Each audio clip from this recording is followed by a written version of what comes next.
welcome back to Storytime.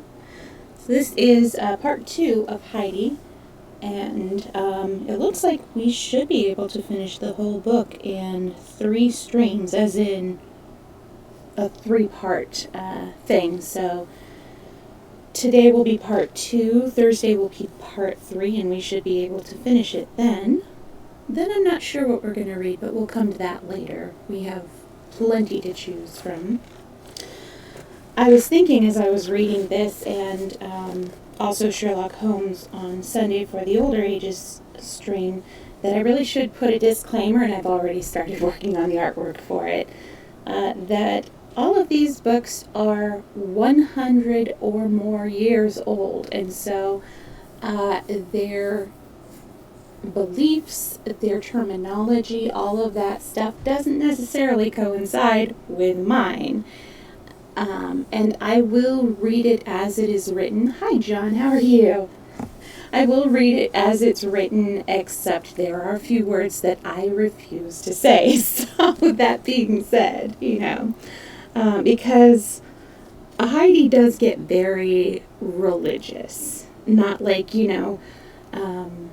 super religious, but you can definitely, everybody's like, oh no, he's not a God-fearing man, he's sinful, that's why everything is going bad for him. And that religion is your own prerogative, as is mine. I think it is a private matter, so whether you are, whether you're not, that is not for me to say. And I don't think you're any lesser or more of a person depending on your religious views. Anyways, let's go ahead and continue with Heidi. Chapter 8. Surprises for the Children. The tutor had just been shown into the study on the following morning when there came a very loud ring at the bell. Sebastian opened the door, and there stood a ragged little boy carrying a hand organ on his back. "What's the meaning of this?" said Sebastian angrily. "I'll cheat you to ring bells like that. What do you want here?" "I want to see Clara," the boy answered. "You good-for-nothing little rascal, can't you be polite enough to say Miss Clara? What do you want with her?" continued Sebastian roughly. "She owes me 10 cents, explained the boy. "You must be out of your mind! And how do you know that any young lady of that name lives here?" "She owes me 5 for showing her the way there, and 5 for showing her the way back." "The young lady never goes out, cannot even walk. Be off and get back to where you came from before I have to help you along."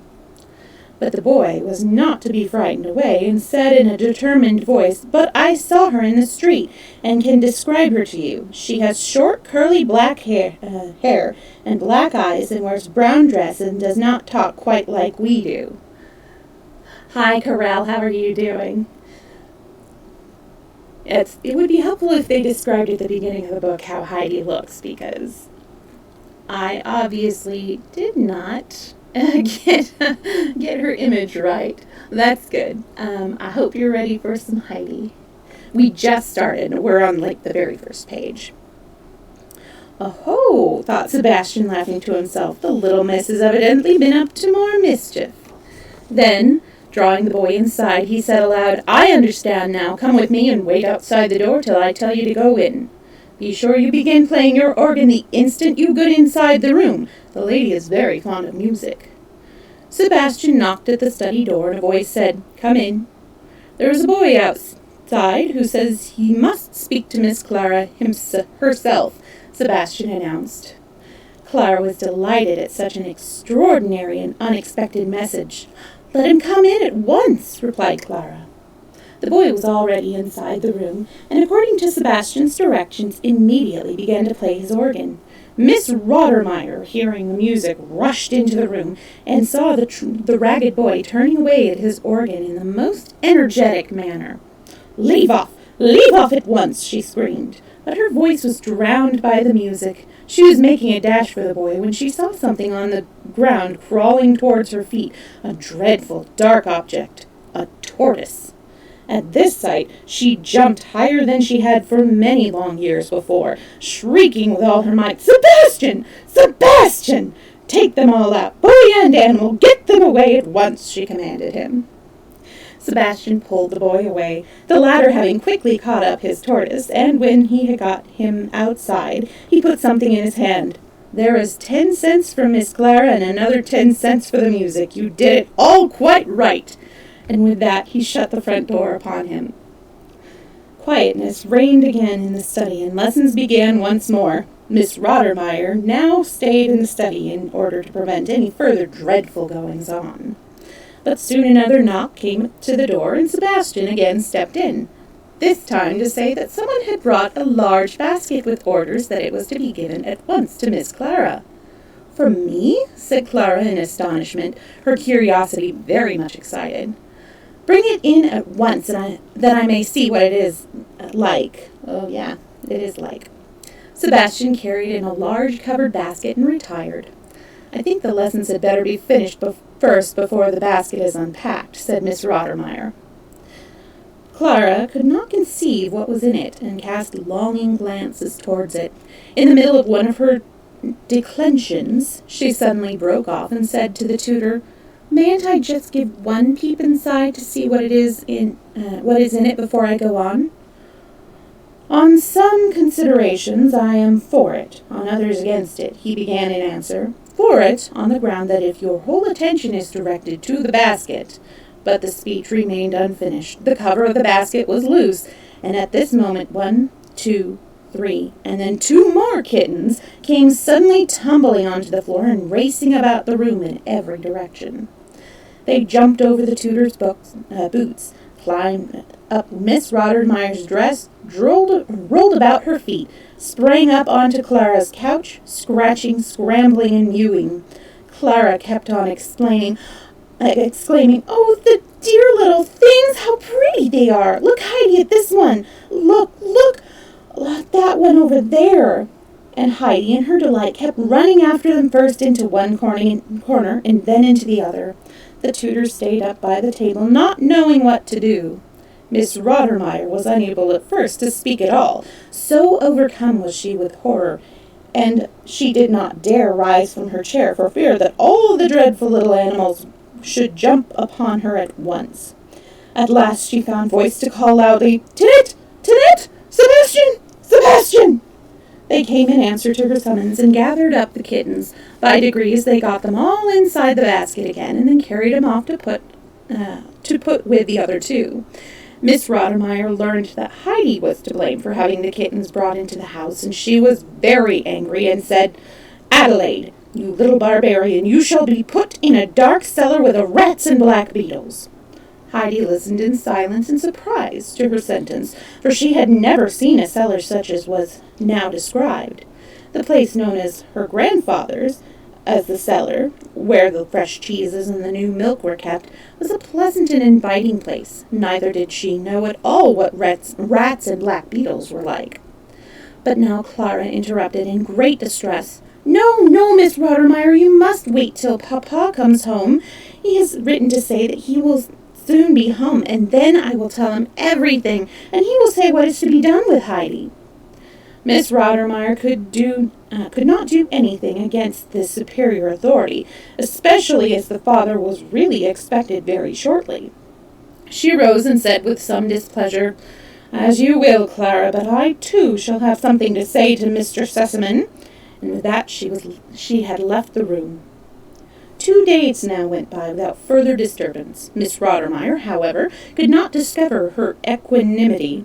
She was perpetually determined by Heidi's presence of the deception that had been played upon her, and it seemed to her that ever since the child had come into the house, everything had been topsy-turvy, and she could not bring things into proper order again. Clara had grown much more cheerful. She no longer found time hang heavy during the lesson hours, for Heidi was continually making a diversion of some kind or other. She jumbled all of her letters up together and seemed quite unable to learn them, and then when the tutor tried to draw her attention to their different shapes, and to help her by showing her that this was like a little horn, or that like a bird's bill, she would suddenly exclaim in a joyful voice, "That is a goat! That is a bird of prey!" For the tutor's description suggested all kinds of pictures to her mind, but left her still incapable of the alphabet. In the later afternoons, Heidi always sat with Clara and told her of the mountains and of her life upon it, and the longing to return would become so overpowering that she always finished with the words, "Now I must go home. Tomorrow I must really go." But Clara would try to quiet her and tell Heidi that she must wait till her father returned, and then they would see what was to be done. After dinner, Heidi had to sit alone in her room for a couple of hours, for she understood now that she might not run about outside at Frankfurt, or as she did on the mountain, and so she did not attempt it. At times, she could hardly contain herself for the longing to go back home again. She remembered that Diet had told her that she could go home whenever she liked. So it came about one day that Heidi felt she could not bear it any longer. She tied all the rolls up in her red shawl, put on her straw hat, and went downstairs. But just as she reached the hall door, she met Miss Rothermeier, just returning from a walk, which put a stop to Heidi's journey. "What have you dressed yourself like that for?" exclaimed Miss Rothermeier. "What do you mean by this? Have I not strictly forbidden you to go running about in the streets? And here you are ready to start off again, and going out looking like a beggar." "I was not going to run about, I was going home," said Heidi, frightened. "What are you talking about? Going home? What would Mr. Sessman say if he knew? And what is the matter with this house, I should like to know? Have you ever in your life before had such a house to live in, such a table, or so many to wait upon you? Have you?" "No," replied Heidi. "I should think not indeed," continued the exasperated lady. "You are an ungrateful little thing to be always thinking of what naughty thing you can all do next." Then Heidi's feelings got the better of her, and she poured forth her trouble. "Indeed, I only want to go home, for if I stay so long away, Snowflake will begin crying again, and Grandmother is waiting for me, and Greenfinch will get beaten, because I am not there to give Peter any cheese, and I can never see here how the sun says good night to the mountains, and if the great bird were to fly over Frankfurt, he would croak louder than ever about people huddling all together and teaching each other bad things, and not going to live up on the rocks, where it is so much better." "Heaven have mercy on us, the child is out of her mind," cried Miss Rothermeier, and she turned and went quickly up the steps. "Go and bring that unhappy little creature in at once," she ordered Sebastian. "What, are you in trouble again?" said Sebastian in a pleasant voice as he led Heidi back up the stairs. He tried to cheer her up by telling her he was taking good care of all the kittens, but she was too sad to care and silently crept away to her room. At supper that evening she sat without moving or eating. All she did was to hastily hide her roll in her pocket. Next day, Miss Rothermeier made up her mind that she would supplement Heidi's clothing with various garments from Clara's wardrobe, so as to give her a decent appearance when Mr. Sessman returned. She confided her intention to Clara, who was quite willing to give up any number of dresses and hats to Heidi, so the lady went upstairs to overhaul the child's belongings, and see what was to be kept and what thrown away. She returned, however, in the course of a few minutes with an expression of horror upon her face. "What is this, Adelaide, that I find in your wardrobe?" she exclaimed. "I never heard of anyone doing such a thing before. In a cupboard meant for clothes, Adelaide, what do I see at the bottom but a heap of rolls? Will you believe it, Clara, but bread in a wardrobe, a whole pile of bread! Tidette," she called, "go upstairs and take away all of those rolls out of Adelaide's cupboard, and the old straw hat on the table." "No, no," screamed Heidi. "I must keep the hat, and the rolls are for Grandmother." And she was rushing to stop Tinette when Miss Rothermeier caught hold of her. "You will stop there, and all that bread and rubbish shall be taken to the place they belong to," she said in a determined tone as she kept her hand on the child's to prevent her running forward. Heidi flung herself down on Clara's couch and broke into a wild fit of weeping, sobbing out at intervals, "Now Grandmother's bread is all gone. They were all for Grandmother, and now they are taken away and Grandmother won't have one." And she wept as if her heart would break. She could not get over her sobs for a long time. She would never have been able to leave off crying at all if it had not been for Clara's promise that she should have fresh, new rolls to take to Grandmother when the time came for her to go home. When Heidi got into bed that night, she found her old straw hat lying under the counterpane. She snatched it up with delight, made it more out of shape still in her joy, and then, after wrapping a handkerchief around it, she stuck it in a corner of the cupboard as far back as she could. It was Sebastian who had hidden it there for her. He had been in the dining room when Tinette was called, and had heard all that went on with the child and the latter's loud weeping. So he followed Tinette, and when she came out of Heidi's room carrying the rolls and the hat, he caught up the hat and said, "I will see to this old thing."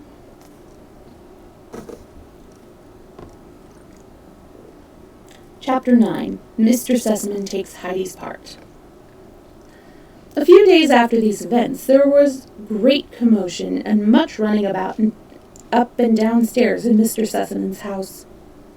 The master had just returned, and Sebastian and Tinette were busy carrying up one package after another from the carriage, for Mr. Sessman always brought back a lot of pretty things for his home.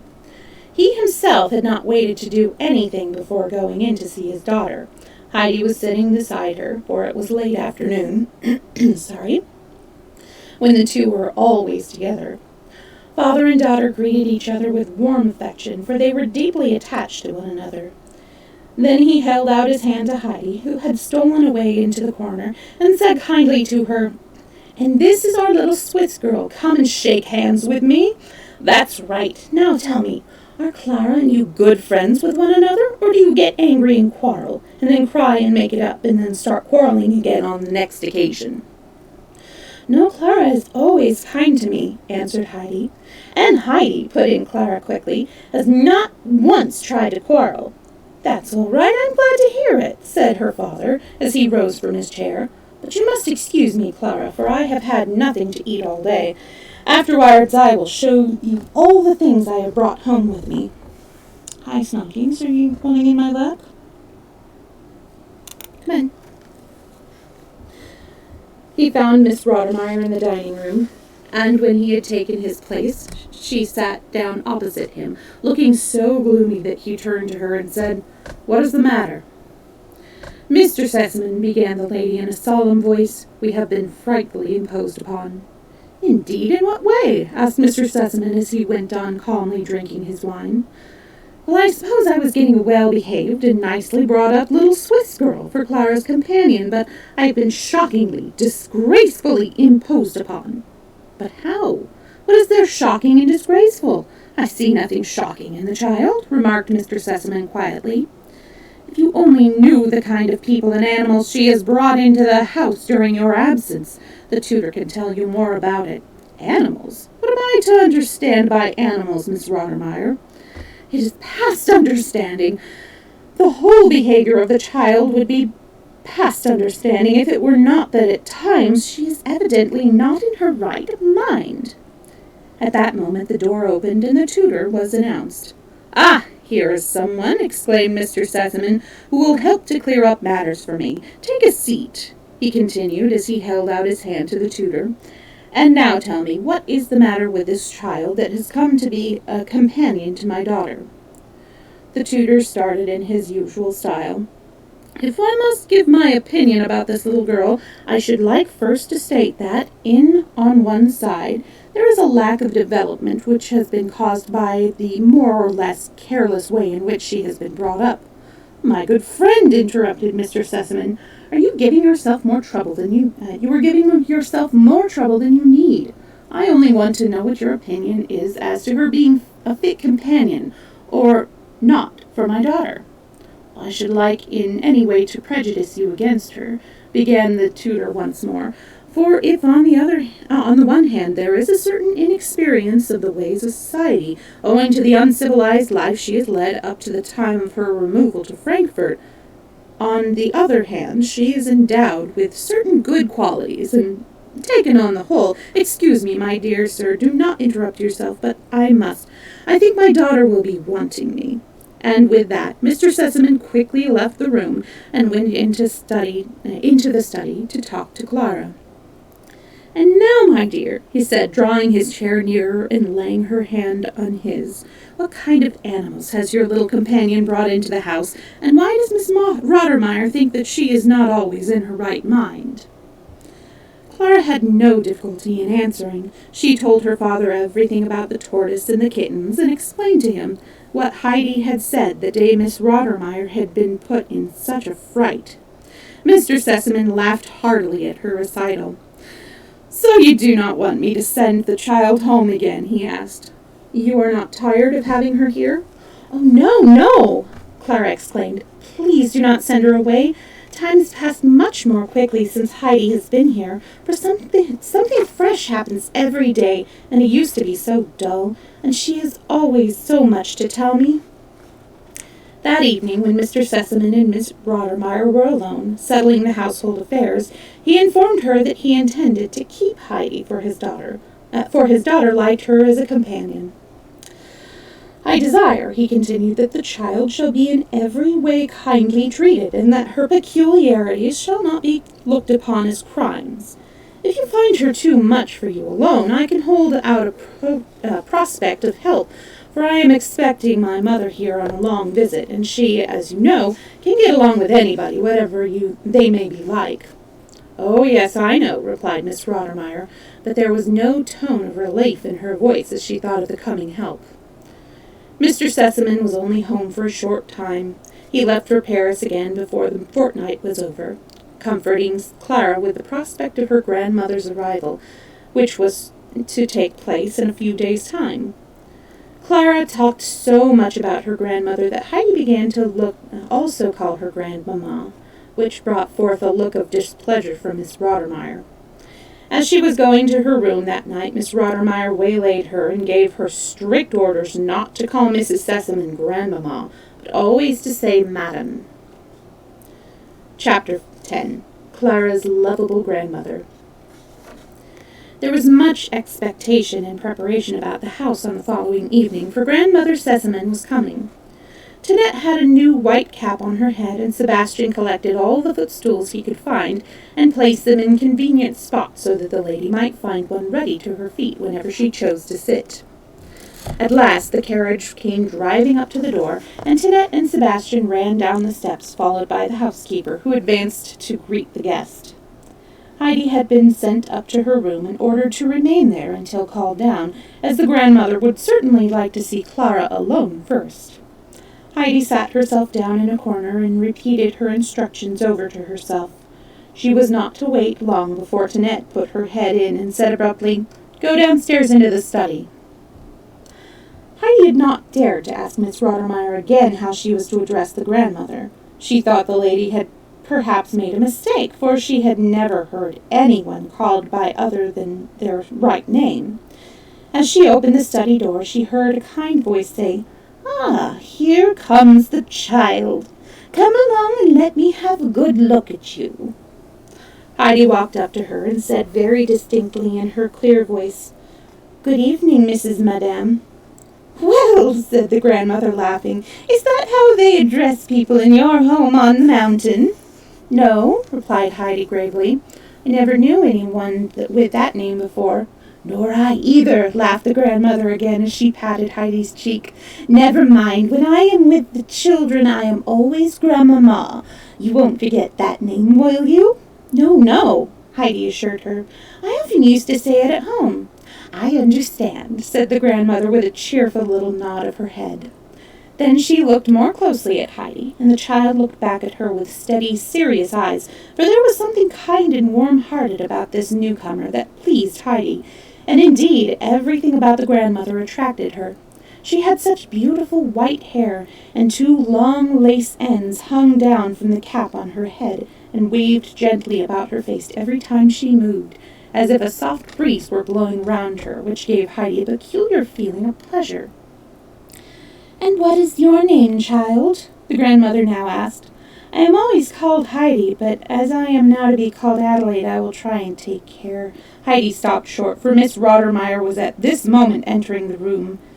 "Mrs. Sessman will no doubt agree with me," she interrupted, "that it was necessary to choose a name that could be pronounced easily, if only for the sake of the servants." "My worthy Rottermeier," replied Mrs. Sessman, "if a person is called Heidi, and has grown accustomed to that name, I call her by the same, and so let it be." Miss Rottermeier was always very much annoyed that the old lady continually addressed her by her surname only, but it was no use minding, for the grandmother always went her own way, and so there was no help for it. Moreover, the grandmother was a keen old lady, and had all her 5 wits about her, and she knew what was going on in the house as soon as she entered it. When on the following day Clara lay down as usual on her couch after dinner, the grandmother sat down beside her for a few minutes and closed her eyes. Then she got up again as lively as ever and trotted off into the dining room. No one was there. "Heidi is asleep, I suppose," she said to herself, and then going up to Miss Rottermeier's room, she gave a loud knock at the door. She waited a few minutes, and then Miss Rottermeier opened the door and drew back in surprise at this unexpected visit. "Where is the child, and what is she doing all this time?" asked Mrs. Sessman. "She is sitting in her room, where she could well employ herself if she had the least idea of making herself useful. But you have no idea, Mrs. Sessman, of the out-of-the-way things that child imagines to do. I should do the same if I had to sit in there like that child, I can tell you. Go bring her to my room. I have some pretty books with me that I should like to give her." "That is just the misfortune," said Miss Rottermeier with a despairing gesture. "What use are books to her? She has not been able to learn her ABCs even, all the time she has been here. It is quite impossible to get the least idea of them into her head, and that the tutor himself will tell you. If he had not the patience of an angel, he would have given up teaching her long ago."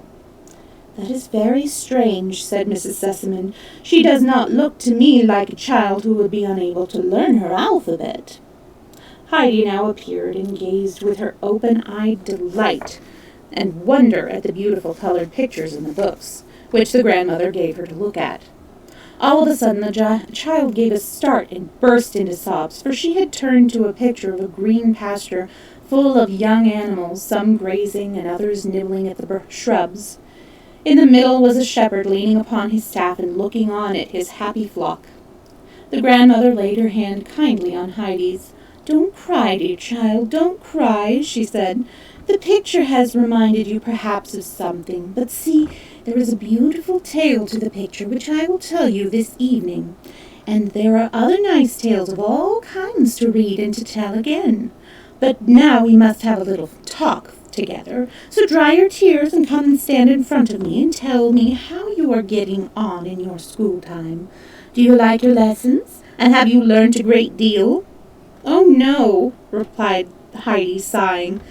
"But I knew beforehand that it was not possible to learn." "What is it that you think impossible to learn?" "Why, to read. It is too difficult." "You don't say so! And who told you that?" "Peter told me, and he knew all about it, for he has tried and could not learn it." "Peter must be a very odd boy then. But listen, Heidi, we must not always go by what Peter says. You must believe what I tell you, and I tell you that you can learn to read in a very little while, as many other children do, who are made like you and not like Peter. As soon as you are able to read, you shall have that book for your own."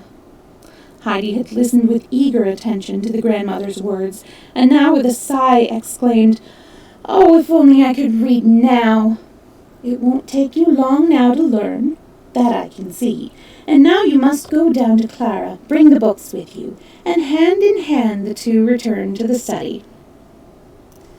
Since the day when Heidi had so long to go home, and Miss Rottermeier had met her and scolded her on the steps, and told her how wicked and ungrateful she was to try to run away, a change had come over the child. She at last understood that she could not go home when she wished, as Diet had told her, for that she would have to stay on in Frankfurt for a long, long time, perhaps forever. The weight of trouble on the little heart grew heavier and heavier. She could no longer eat her food, and every day she grew a little paler.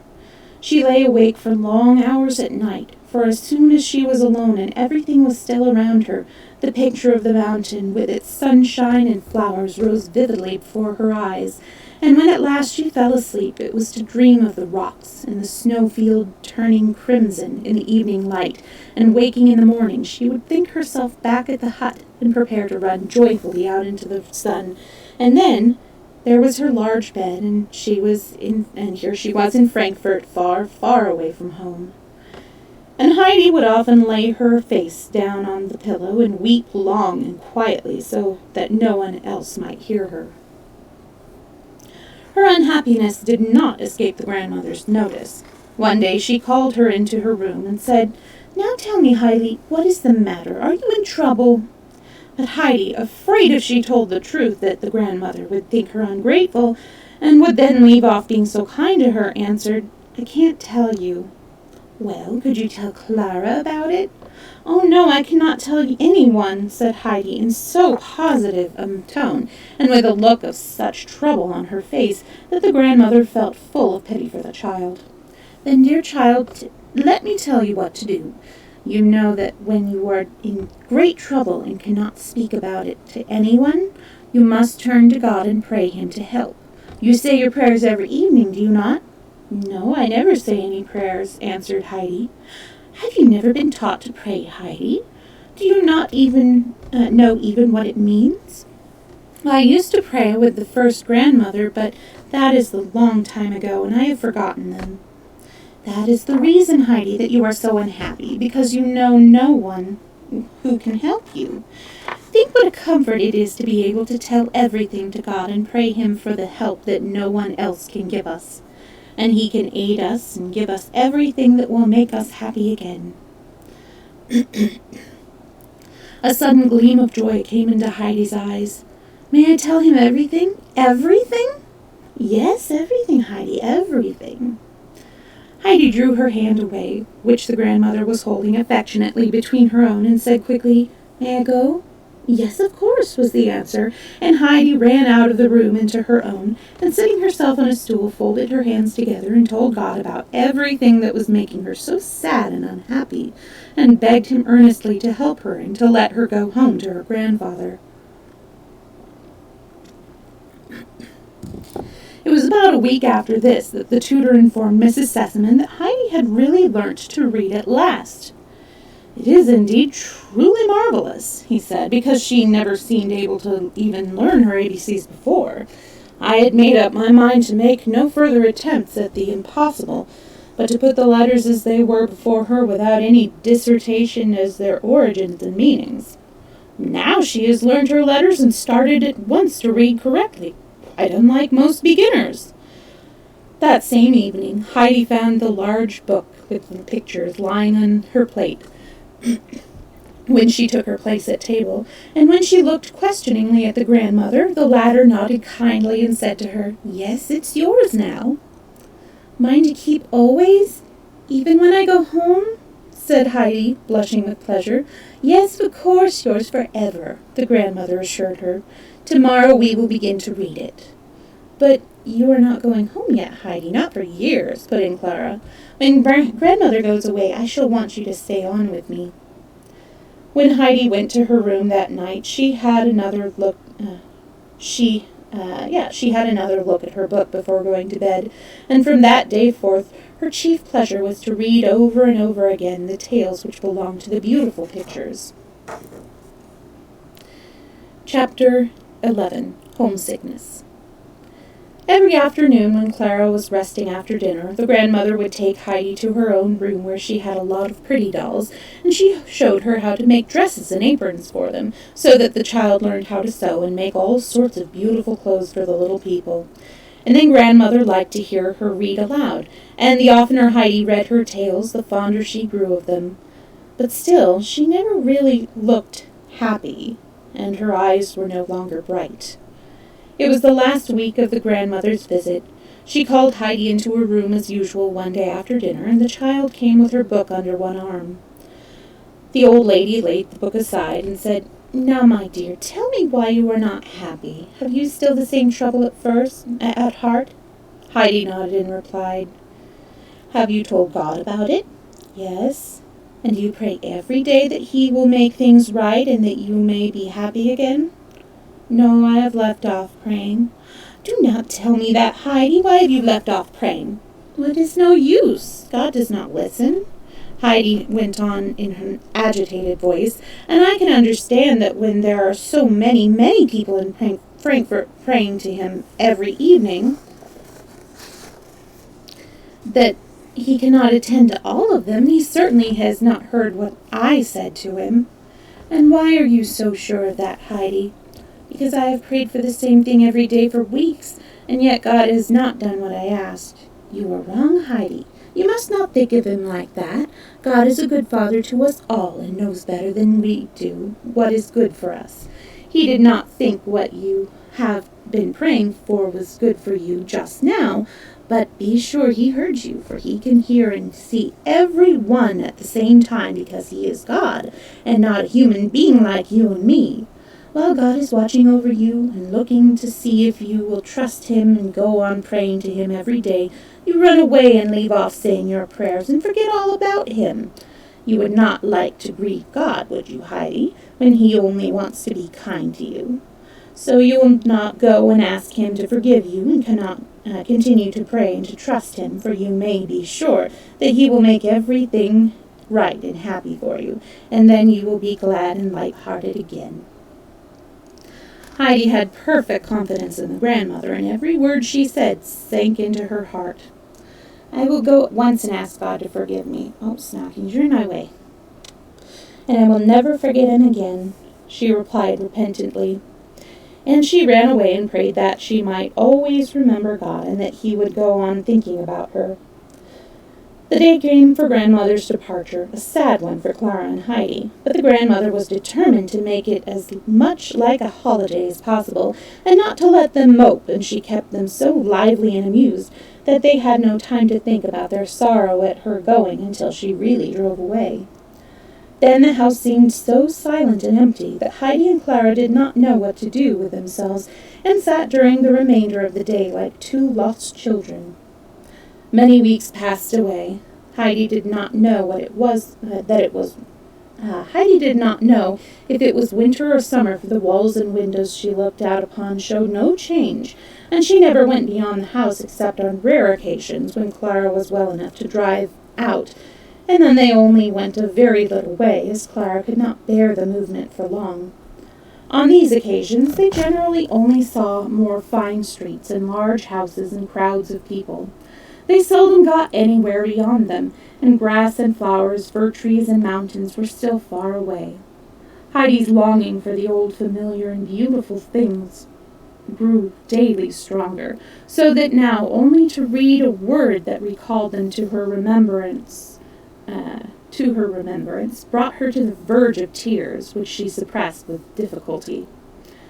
So the autumn and winter passed, and again the sun came shining down on the white walls of the opposite house, and Heidi would think to herself that now the time had come for Peter to go out again with the goats to where the golden flowers of the cistus were grown. Snockings, don't drink my water.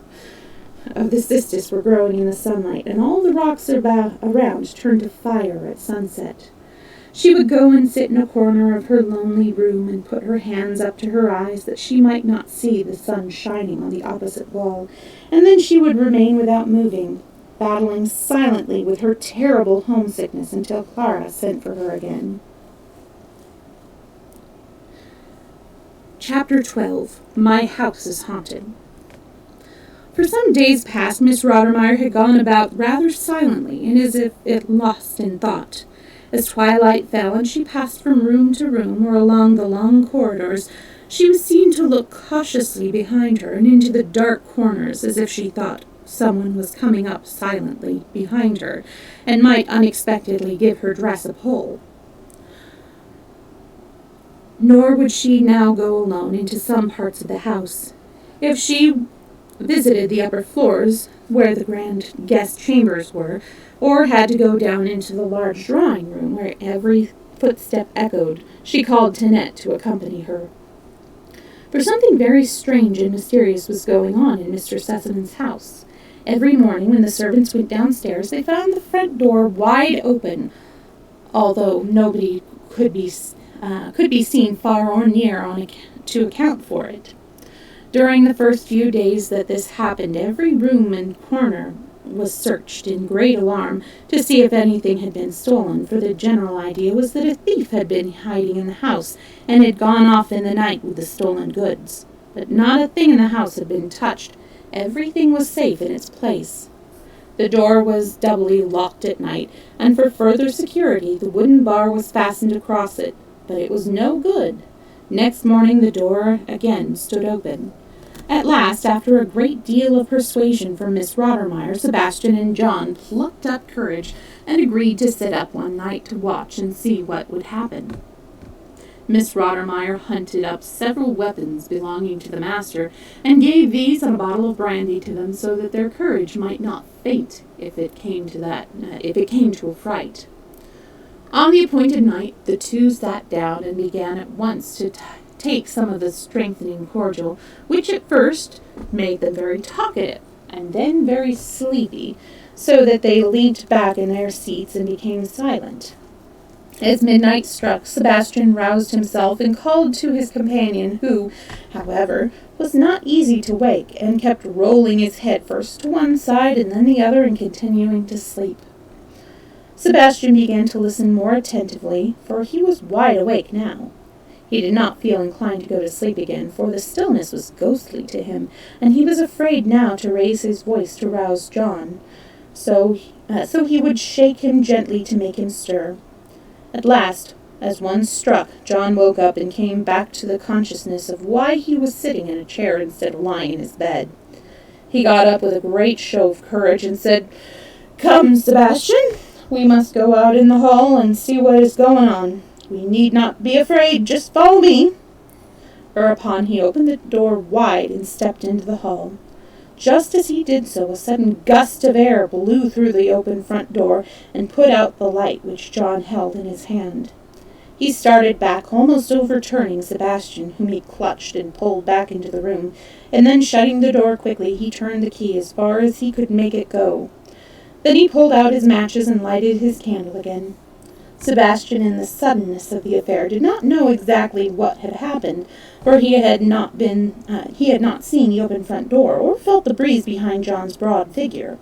But now, as he saw the latter in the light, he gave a cry of alarm, for John was trembling all over and was as white as a ghost. "What's the matter? What did you see outside?" asked Sebastian sympathetically. "The door partly open," gasped John, "and a white figure standing at the top of the steps. There it stood, and then all of a minute it disappeared." Sebastian felt his blood run cold. The two sat down close to one another and did not dare move again till the morning broke and the streets began to be alive again. Then they left the room together, shut the front door, and went upstairs to tell Miss Rottermeier of their experience. They had no sooner given her details of the night's experience than she sat down and wrote to Mr. Sessman, who had never received such a letter before in his life. She could hardly write, she told him, for her fingers were stiff with fear, and Mr. Sessman must please arrange to come back at once, for dreadful and unaccountable things were taking place at home. Then she entered into particulars of all that had happened, and how the door was found standing open every morning. Mr. Sessman answered that it was quite impossible for him to arrange to leave his business and return home at once.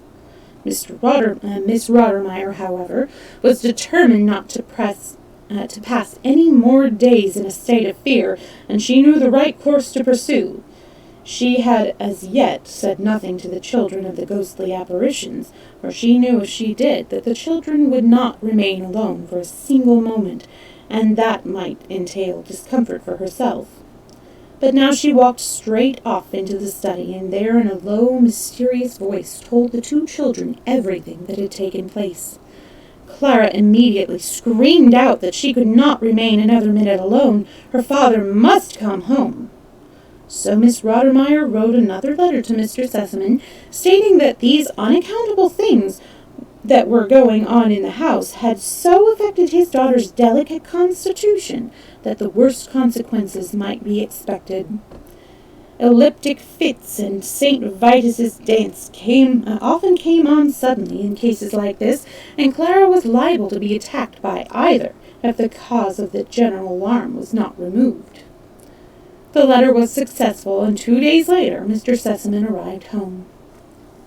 Clara greeted him with a cry of joy, and seeing her so lively and apparently as well as ever, his face cleared and the frown of anxiety passed gradually away from it as he heard from his daughter's own lips that she had nothing the matter with her, and moreover was so delighted to see him that she was quite glad about the ghost, as it was the cause of bringing him home again. "And how is the ghost getting on?"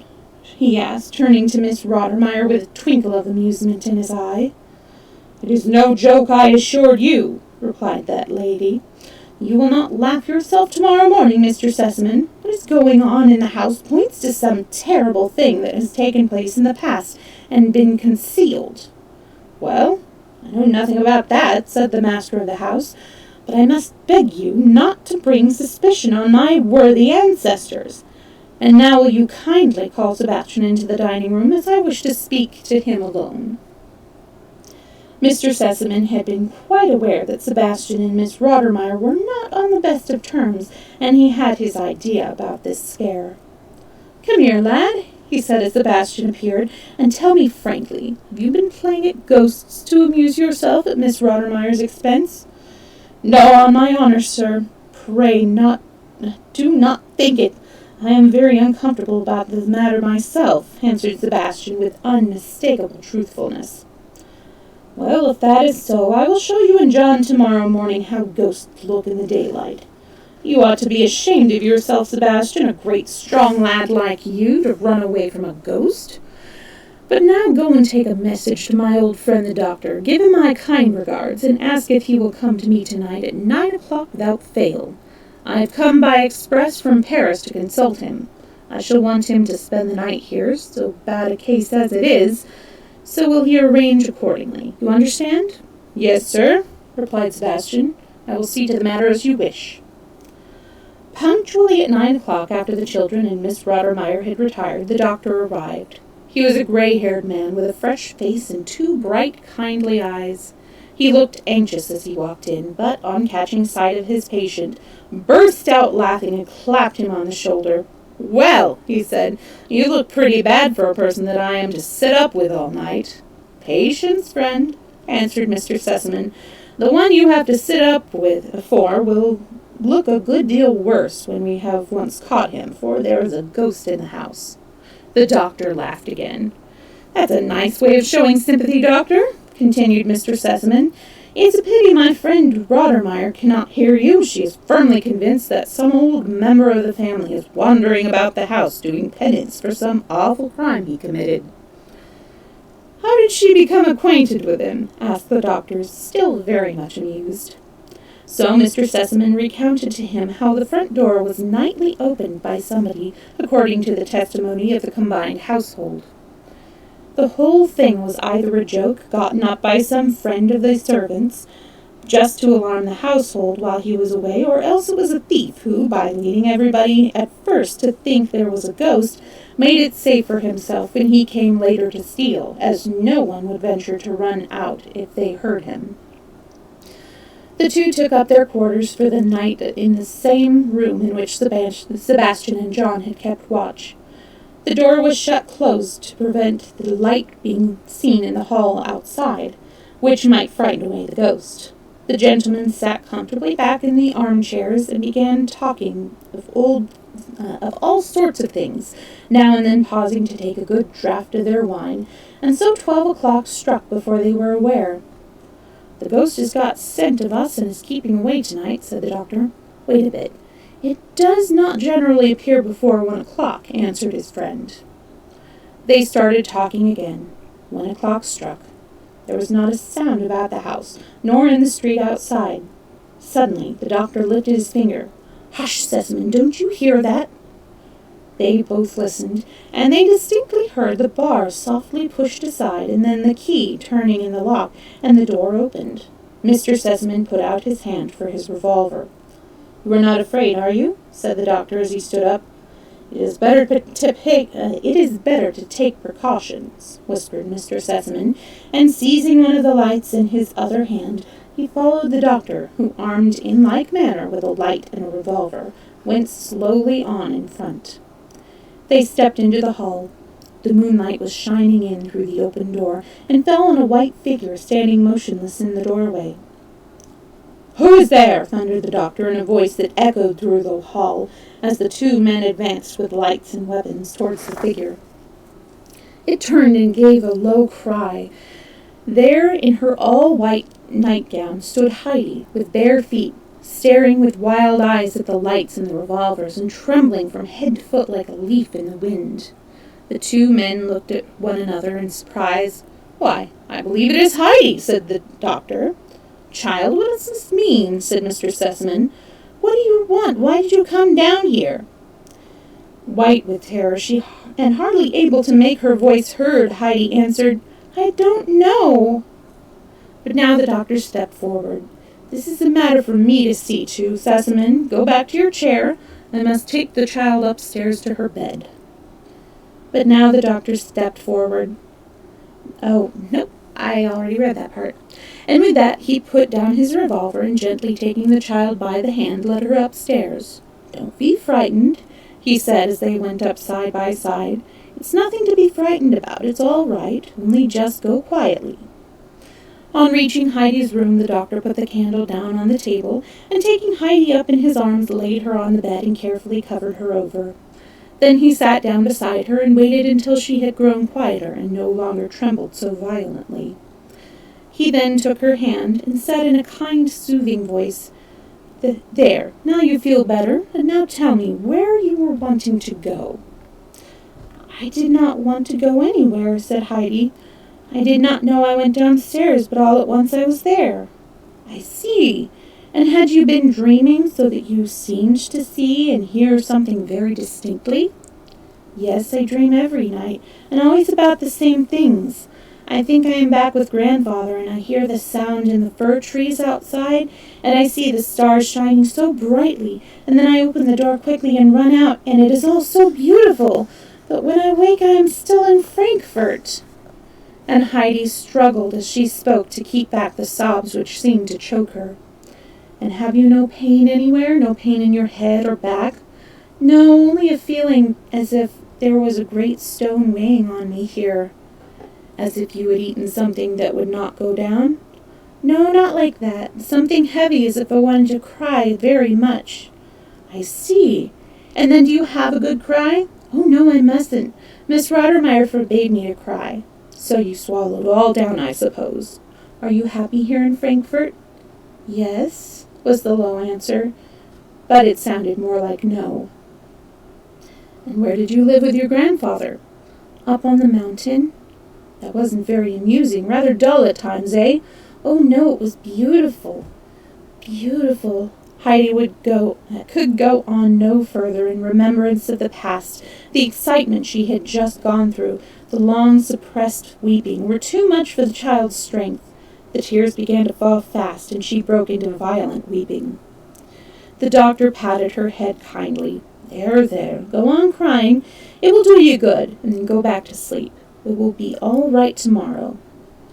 Then he left the room and went downstairs to Mr. Sessman. When he was once more seated in the armchair opposite his friend, "Sessman," said he, "let me first tell you that your little charge is a sleepwalker, and she is the ghost who has nightly opened the front door and put your household into this fever of alarm. Secondly, the child is consumed with homesickness to such an extent that she is nearly a skeleton already, and soon will be quite one. Something must be done at once. There is but one remedy, and that is to send her back to her native mountain air. So tomorrow the child must start for home. There you have my prescription." Mr. Sessman had risen and now paced up and down the room in the greatest state of concern. "What!" he exclaimed. "The child a sleepwalker and ill? All this has taken place in my house, and no one noticed it? And you mean, Doctor, that the child who came here happy and healthy I'm to send back to her grandfather a miserable little skeleton? I can't do it. You cannot dream of my doing such a thing. Take a child in hand, do with her what you will, and make her whole and sound, and then she shall go home. But you must cure her first. Sessman, replied the doctor, this illness of the child's is not one to be cured with pills and powders. The child has not a strong constitution, but if you send her back at once, she may recover in the mountain air. If not, you would rather she went back ill than not at all? Mr. Sessman stood still. The doctor's words were a shock to him. If you put it so, Doctor, there is assuredly one way, only one way, and that is to send her home at once.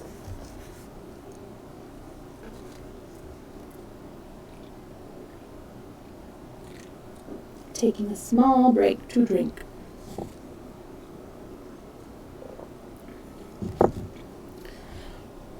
Chapter 13. At Home Again on the Mountain. At daylight, Mr. Sessman went quickly upstairs and along the passage to Miss Rottermeier's room, and there gave such an unusually loud knock at the door that the lady awoke from sleep with a cry of alarm.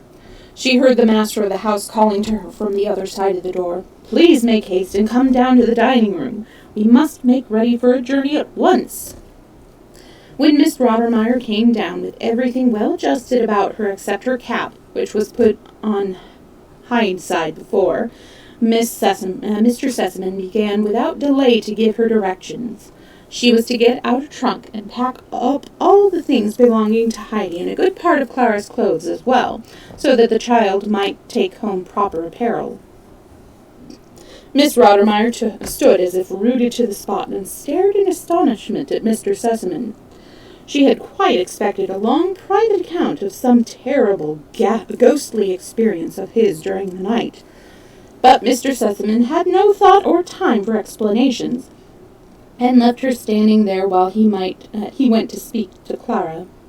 He told her everything that had occurred during the past night, and explained how Heidi's nightly wanderings might gradually lead her farther and farther, perhaps even on the roof, which of course would be very dangerous for her. And so they had decided to send her home at once, as he did not like to take the responsibility of her remaining, and Clara would see her for herself. Oh, goodness, hang on. And Clara would see for herself that it was the only thing to do. Clara was very much distressed. Whoop. Oh no, I lost my spot. Okay, good. Clara was very much distressed, and at first made all kinds of suggestions for keeping Heidi with her, but her father was firm, and promised her, if she would be responsible and make no further fuss, that he would take her to Switzerland next summer. Next he sent for Sebastian and told him to make ready to start.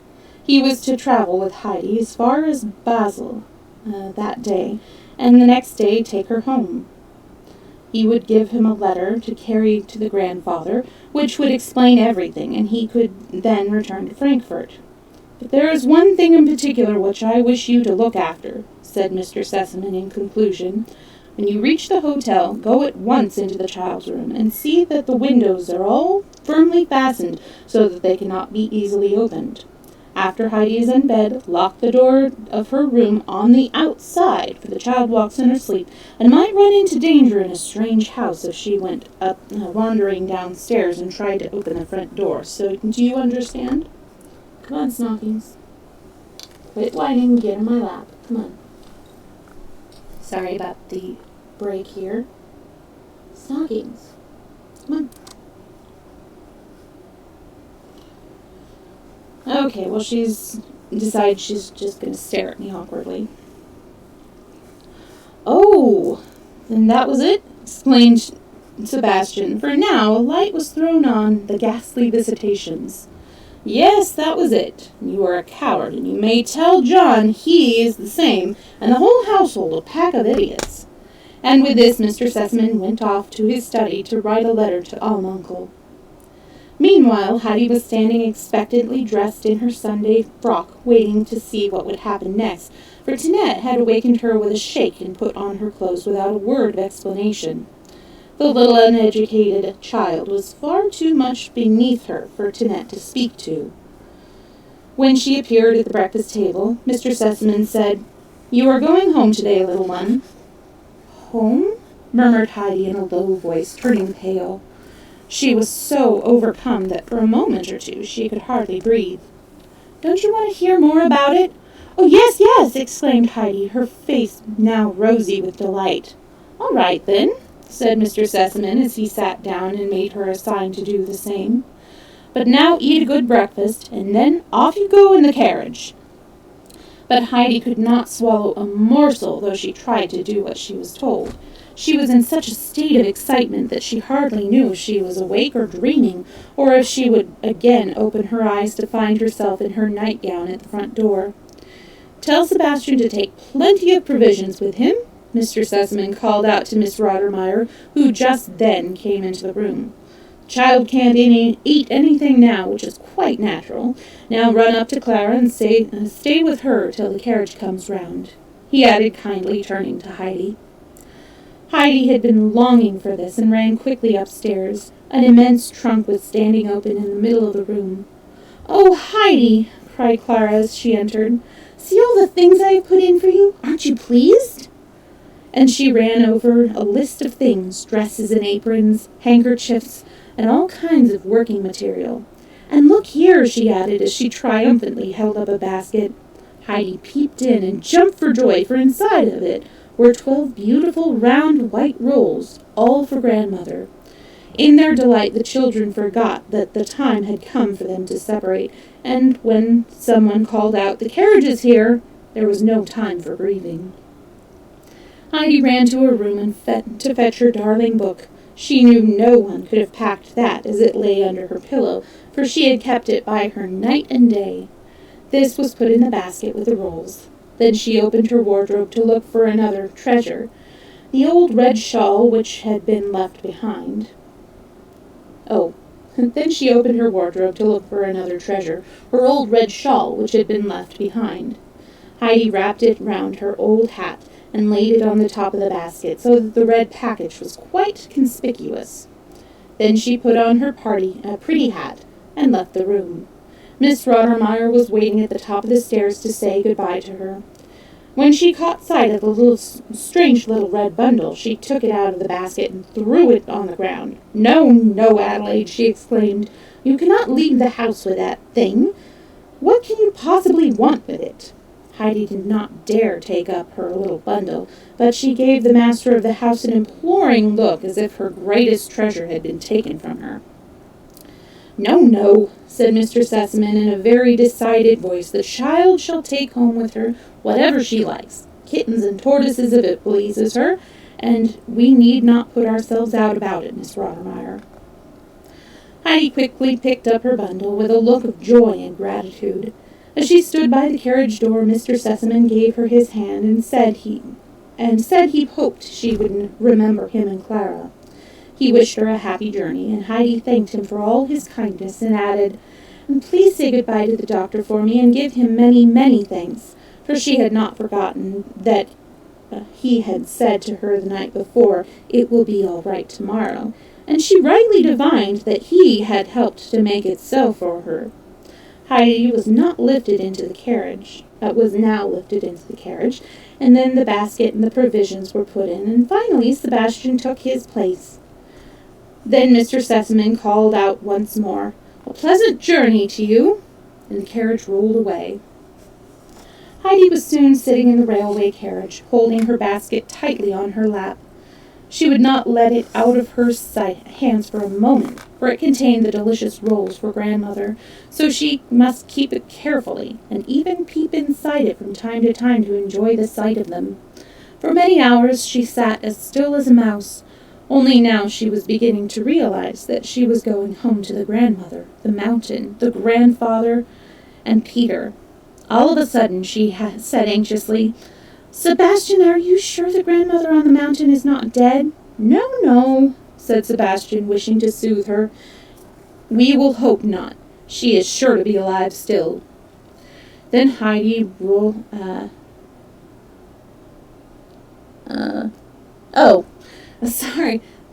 old book, the ink is kind of scratched off in places. Then Heidi fell back on her own thoughts again. Now and then she looked back inside the basket, for the thing she looked forward to most was lying all the rolls out on Grandmother's table. After a long silence, she spoke again. "If only we could know for certain that Grandmother is alive." "Yes, yes," said Sebastian, half asleep. "She is sure to be alive. There is no reason why she should be dead." After a while, sleep came to Heidi too, and after her disturbed night and early rising, she slept so soundly that she did not wake till Sebastian shook her by the arm and called to her, "Wake up! Wake up! We shall have to get out directly. We are just in Basel." There was a further railway journey for many hours the next day. Heidi again sat with her basket on her knee, for she would not have given it up to Sebastian on any consideration. Today, she never even opened her mouth for her excitement, which increased with every mile of the journey, kept her speechless. All of a sudden, before Heidi expected it, a voice called out, "Mansfield!" She and Sebastian both jumped up, the latter also taken by surprise. In another minute they were both standing on the platform with Heidi's trunk, and the train was steaming away down the valley. Sebastian looked after it regretfully, for he preferred the easy mode of traveling to a wearisome climb on foot, especially as there was danger, no doubt, as well as fatigue in a country like this, where, according to Sebastian's idea, everything and everybody were half savage. He therefore looked cautiously to either side to see who was a likely person to ask the safest way to Dorfli. Just outside the station, he saw a shabby-looking little cart and horse with a broad-shouldered man was loading with heavy sacks that had been brought by the train, so he went up to him and asked which was the safest way to get to Dorfli. "All the roads about here are safe," was the curt reply. So Sebastian altered his question and asked which was the best way to avoid falling over the precipice, and also how a trunk could be conveyed to Dorfli. The man looked at it, weighing it with his eye, and then volunteered, if it was not too heavy, to take it on his own cart, as he was driving to Dorfli. After some little interchange of words, it was finally agreed that the man should take both the child and the trunk to Dorfli, and there find someone who could be sent with Heidi up the mountain. "I can go by myself. I know the way well from Dorfli," put in Heidi, who had been listening attentively to the conversation. Sebastian was greatly relieved at not having to do any mountain climbing. He drew Heidi aside and gave her a thick rolled parcel and a letter for her grandfather. The parcel, he told her, was a present for Mr. Sessman, and she must put it at the bottom of her basket under the rolls, and be very careful not to lose it, as Mr. Sessman would be very vexed if she did. "I shall be sure not to lose it," said Heidi confidently, and she at once put the roll and the letter at the bottom of her basket. The trunk, meanwhile, had been hoisted into the cart, and now Sebastian lifted Heidi and her basket onto the high seat and shook hands with her. The driver swung himself up beside Heidi, and the cart rolled away in the direction of the mountains, while Sebastian, glad of having no tiring and dangerous journey on foot before him, sat down in the station and waited the return train. The driver of the cart was the miller at Dorfli, and was taking home his sacks of flour. He had never seen Heidi, but like everyone in Dorfli knew all about her. He had known her parents, and felt sure at once that this was the child of whom he had heard so much. He began to wonder why she had come back, and as they drove along he entered into conversation with her. "Are you the child who lived with your grandfather, uncle? Are you not?" "Yes." "Didn't they treat you well down there, that you have come back so soon?" "Yes, it was not that. Everything in Frankfurt was as nice as it could be." "Then why are you running home again?" "Only because Mr. Sessman gave me leave, or else I should not have come." If they were willing to let you stay, why did you not remain there? You were better off than at home." Because I would 1,000 times rather be with grandfather in the mountain than anywhere else in the world." "You will think differently, perhaps, when you get back there," grumbled the miller, and then to himself, "It's strange of her, for she must know what it's like." He began whistling and said no more, while Heidi looked around her and began to tremble with excitement, for she knew every tree along the way, and there overhead were the high, jagged peaks of the mountain looking down on her like old friends. She nodded back to them, and grew every moment more wild with her joy and longing, feeling as if she must jump down from the cart and run with all her might till she reached the top. The clock was striking 5 as they drove into Dorothy. As the miller lifted Heidi down, she said hastily, "Thank you, grandfather will send for the trunk." She climbed up the steep path from Dorothy as quickly as she could. She was obliged, however, to pause now and again to take breath, for the basket she carried was rather heavy, and the way got steeper as she drew nearer the top. One thought alone filled Heidi's mind. Would she find the grandmother sitting in her usual corner by the spinning wheel? Was she still alive? At last Heidi caught sight of the grandmother's house in the hollow of the mountain, and her heart began to beat. She ran faster and faster, and her heart beat louder and louder, and now she had reached the house, but she trembled so she could hardly open the door, and then she was standing inside, unable in her breathlessness to utter a sound. "Oh, my God!"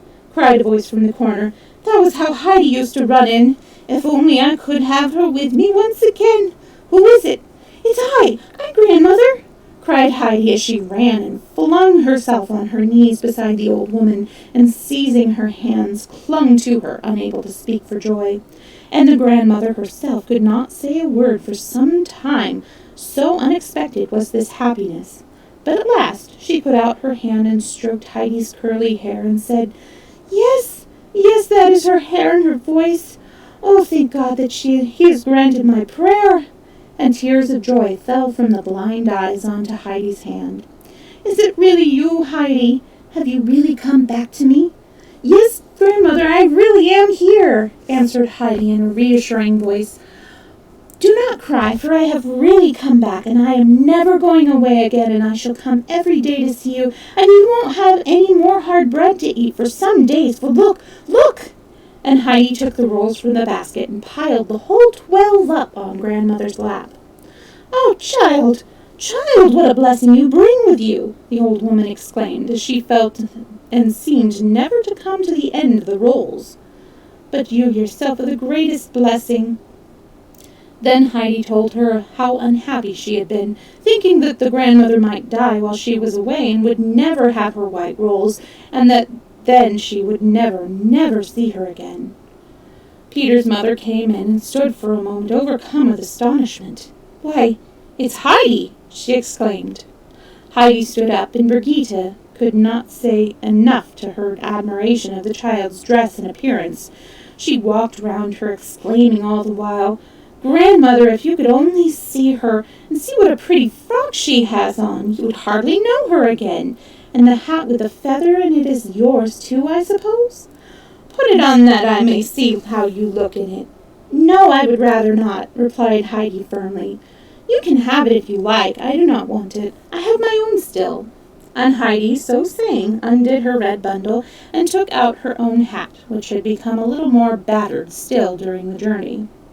She had not forgotten how her grandfather had called out to Deet that he never wished to see her and her hat and feathers again, and this was the reason she was so anxiously preserved her old hat, for she had never ceased to think about going home to her grandfather. Next she took off her pretty dress and put her red shawl on over her under petticoat, which left her arms bare. "I must go home to grandfather now," she said, "but tomorrow I shall come again. Good night, grandmother." "Yes, come again, be sure you come again," begged the grandmother as she pressed Heidi's hands in hers, unwilling to let her go. "Why have you taken off that pretty dress?" asked Brigitte. "Because I would rather go home to grandfather as I am, or else perhaps you would not know me. You hardly did at first."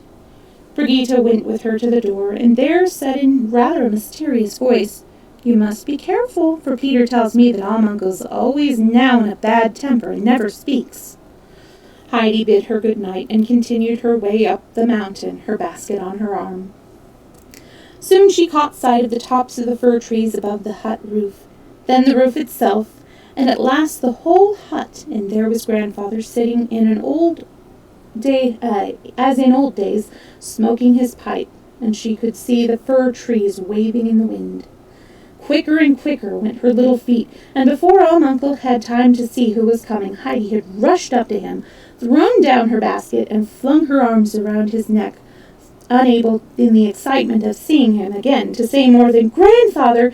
Grandfather!" over and over again. And the old man himself said nothing. For the first time for many years his eyes were wet, and he had to pass his hand across them. Then he unloosed Heidi's arms, put her on his knee, and after looking at her for a moment, "So you have come back to me, Heidi," he said. "How was that? You don't look much like a grand lady. Did they send you away?"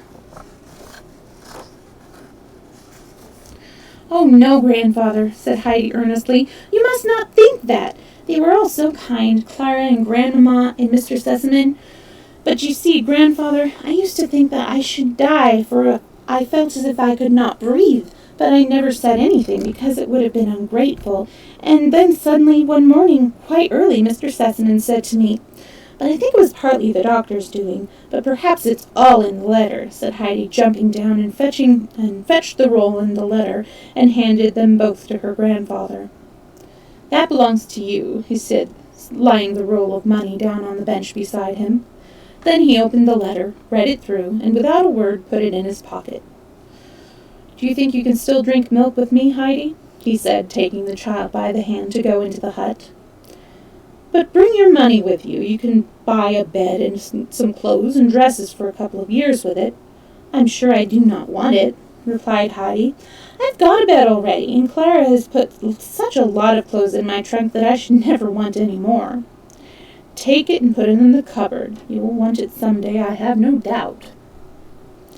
Heidi obeyed and skipped happily after her grandfather into the house.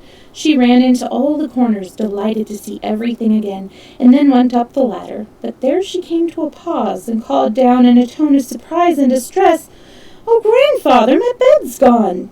"We can soon make it up again," he answered her from below. "I did not know that you were coming back. Come along now and have your milk." Heidi came down, sat herself on her high stool in the old place, and then taking up her bowl, drank her milk eagerly, as if she had never come across anything so delicious. And as she put down her bowl, she exclaimed, "Our milk tastes nicer than anything in the world, Grandfather." A shrill whistle was heard outside. Heidi darted out like a flash of lightning. There were the goats leaping and springing down the rocks, with Peter in their midst. When he caught sight of Heidi, he stood still with astonishment and gazed speechlessly at her. Heidi called out, "Good evening, Peter," and then ran in among the goats. "Little Swan! Little Bear! Do you know me again?"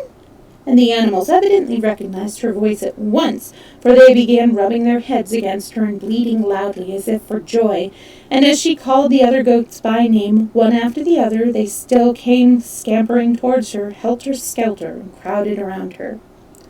The impatient greenfinch sprang into the air and over two of her companions in order to get nearer, and even the shy little snowflake butted the great Turk out of her way in quite a determined manner, which left him standing taken aback by her boldness, and lifting his beard in the air as such to say, "You see who I am." "So you are back again," said Peter at last, taking Heidi's hand, which she was holding out to him in greeting. "I'm glad you're back," he said, while his whole face beamed with pleasure, and then he prepared to go with his goats. But he never had so much trouble with them before, for when at last, by coaxing and threats, he got them all together, and Heidi had gone off with an arm over either head of the grandfather's two goats, the whole flock suddenly turned and ran after her. Heidi had to go inside the stall with her two and shut the door, or Peter would never have got home that night. When she went indoors after this, she found her bed already made up for her. The grandfather had carefully spread and tucked in the clean sheets over the fragrant new-mown hay. It was with a happy heart that Heidi lay down in it that night, and her sleep was sounder than it had been for a whole year past. The grandfather got up at least 10 times during the night and mounted the ladder to see if Heidi was all right and showing no signs of restlessness, and to feel that the hay he stuffed into the round window was keeping the moon from shining too brightly upon her. But Heidi did not stir. She had no need now to wander about, for the great burning longing of her heart was satisfied, and she was at home once again in the mountains.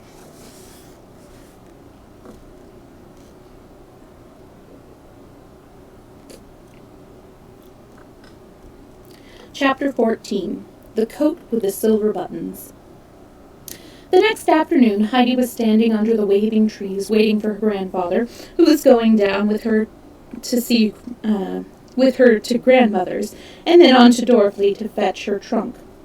She was longing to know how grandmother had enjoyed her white bread, and impatient to see and hear her again, and grandfather came out, gave a look round, and then called to her in a cheerful voice, "Well, now we can be off." It was Saturday, a day when Uncle made everything clean and tidy inside and outside the house. He had devoted the morning to his work, so as to be able to accompany Heidi in the afternoon, and the whole place was now as spick and span as he liked to see it. They parted at the grandmother's cottage, and Heidi ran in it. The grandmother had heard her steps approaching and greeted her as she crossed the threshold. "Is it you, child? Have you come again?" Then she took hold of Heidi's hand and held it fast in her own, for she still seemed to fear that the child might be torn from her again. She told Heidi how much she had enjoyed the white bread, and how much stronger she felt already for having been able to eat it, and then Peter's mother went on and said she was sure that if her mother could eat like that for a week, she would get back some of her strength. "I know, grandmother, what I will do," said Heidi earnestly. "I will write to Clara, and she will send me as many rolls again, if not twice as many as you have already, for I had ever such a large heap in the wardrobe, and when they were all taken away, she promised to give me as many back, and she would do so, I am sure." "That is a good idea," said Brigitte, "but then they would get hard and stale. The baker in Dorothy makes the white rolls, and if we could get some of these, but I can only just manage to pay for the black bread." A further bright thought came to Heidi, and with a look of joy. "Oh, I have lots of money, grandmother," she cried gleefully, skipping about the room in her delight, "and I know now what I will do with it. You must have a fresh white roll every day, and 2 on Sunday, and Peter can bring them up from Dorothy." "No, no, child," answered the grandmother. "I cannot let you do that. The money was not given to you for that purpose. You must give it to your grandfather, and he will tell you how you are to spend it." But Heidi was not to be hindered in her kind intentions, and she continued to jump about, saying over and over again in a tone of exultation, "Now grandmother can have a roll every day and will grow quite strong again. And oh, grandmother," she suddenly exclaimed, "if you get strong, everything will grow light again for you. Perhaps it's only because you are weak that it is dark." The grandmother said nothing. She did not wish to spoil the child's pleasure. As she went jumping about, Heidi suddenly caught sight of the grandmother's songbook, and another happy idea struck her. "Grandmother, I can also read now. Would you like me to read you one of your hymns from your old book?" "Oh, yes," said the grandmother, surprised and delighted. "But can you really read, child, really?" Heidi climbed up on a chair and lifted down the book, bringing a cloud of dust with it, for it had lain untouched on the shelf for a long time. She wiped it off and sat herself down on a stool beside the old woman, and asked her which hymn she should read. "What you like, child, what you like," said the grandmother, pushing her spinning wheel aside, and sat in eager expectation, waiting for Heidi to begin. "Here is one about the sun, grandmother. I will read you that." And Heidi began reading with more and more warmth of expression as she went on. The morning breaks, the warm and bright, the earth lies still in the golden light, for dawn has scattered the clouds of night. God's handiwork is seen around, things great and small in his praise abound. Where are the signs of his love not found? Joy shall be ours in that garden blast, where after storm we find our rest. I wait in peace, God's time is best. The grandmother sat with folded hands and a look of indescribable joy on her face, such as Heidi had never seen there before, although at the same time the tears were running down her cheeks. Ah, Heidi, that brings light to the heart. What comfort you have brought me. And the old woman kept on repeating the glad words while Heidi beamed with happiness. Someone now knocked at the window, and Heidi looked up and saw her grandfather beckoning her to come home with him. She promised the grandmother before leaving that that she would be with her the very next day, and even if she went out with Peter, she would only spend half the day with him, for the thought that she might not make it light and happy again for the grandmother gave her the greatest pleasure, greater even than being out on the sunny mountain with the flowers and goats.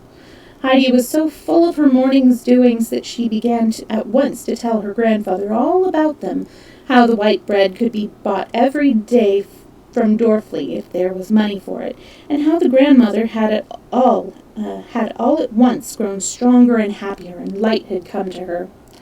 If the grandmother won't take the money, grandfather, will you give it all to me? And I can then give Peter enough every day to buy a roll or two, and two on Sundays?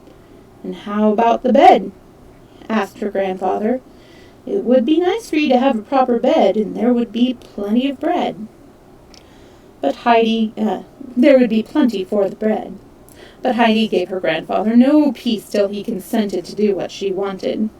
She slept a great deal better, she said, on her bed of hay than on her fine pillowed bed in Frankfurt.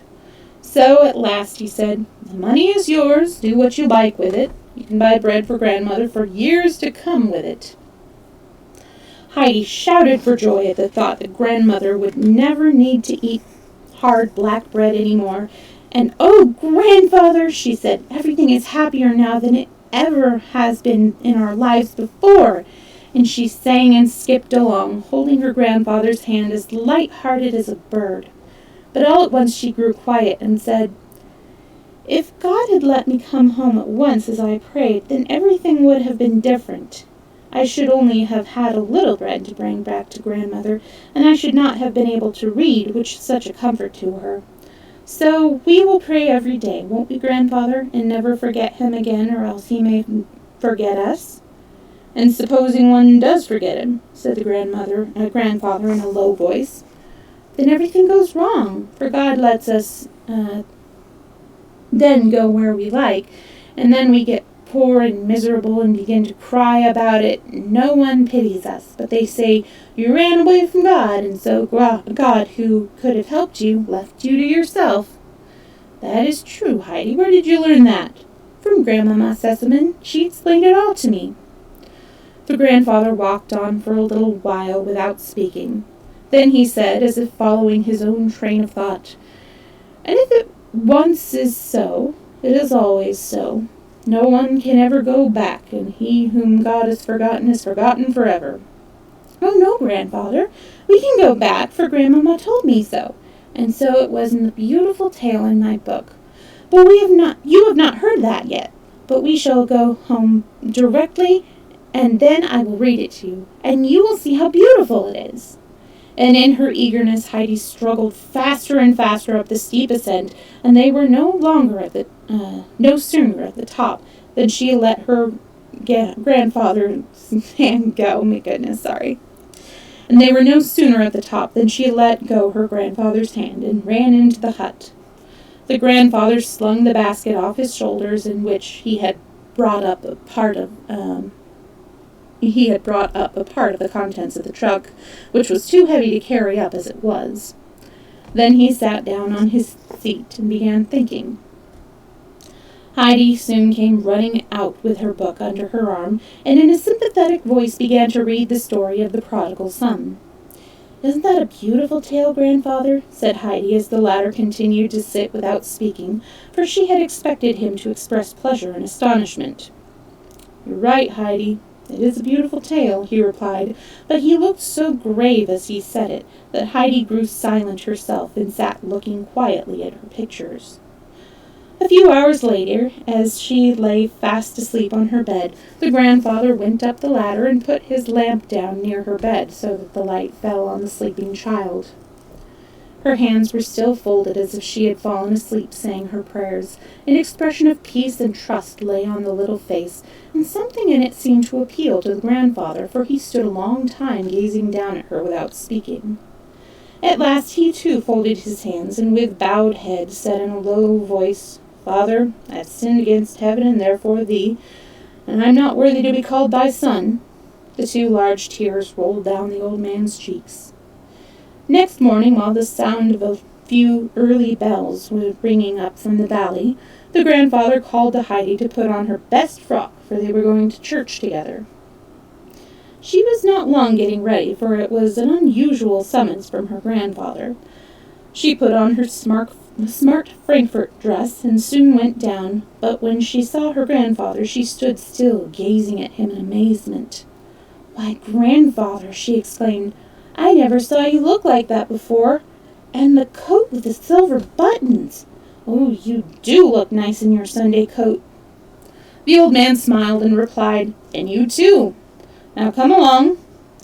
He took Heidi's hand, and together they walked down the mountainside. The bells were ringing in every direction now, sounding louder and fuller as they neared the valley, and Heidi listened to them with delight. "Hark, Grandfather, it's like a great festival!" The congregation had already assembled, and the singing had begun when Heidi and her grandfather entered the church at Dorfli and sat down at the back. But before the hymn was over, every one was nudging his neighbor and whispering, "Do you see? Uncle is in church." So everybody in the church knew of Uncle's presence, and the women kept on turning round to look and quite lost their place in the singing. At the close of the service, Uncle took Heidi by the hand, and on leaving the church made his way toward the pastor's house.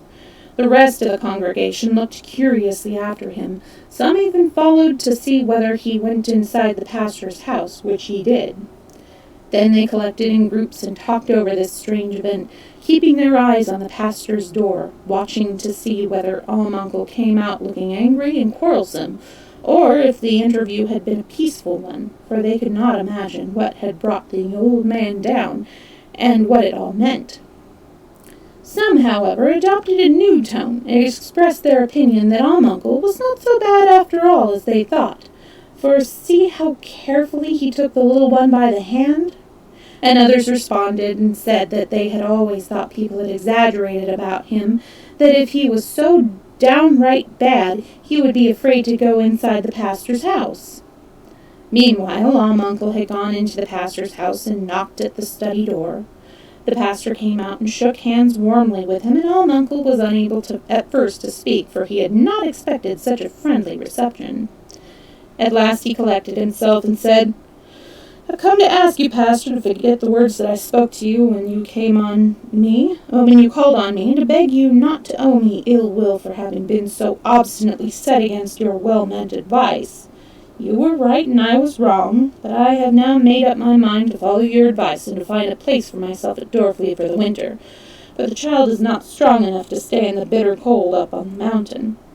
And if the people down here look askance at me, as at a person not to be trusted, I know it is my own fault." The pastor's kindly eyes shone with pleasure. He pressed the old man's hand in his, and said with emotion, "Neighbor, I am greatly rejoiced. You will not repent coming to live with us again.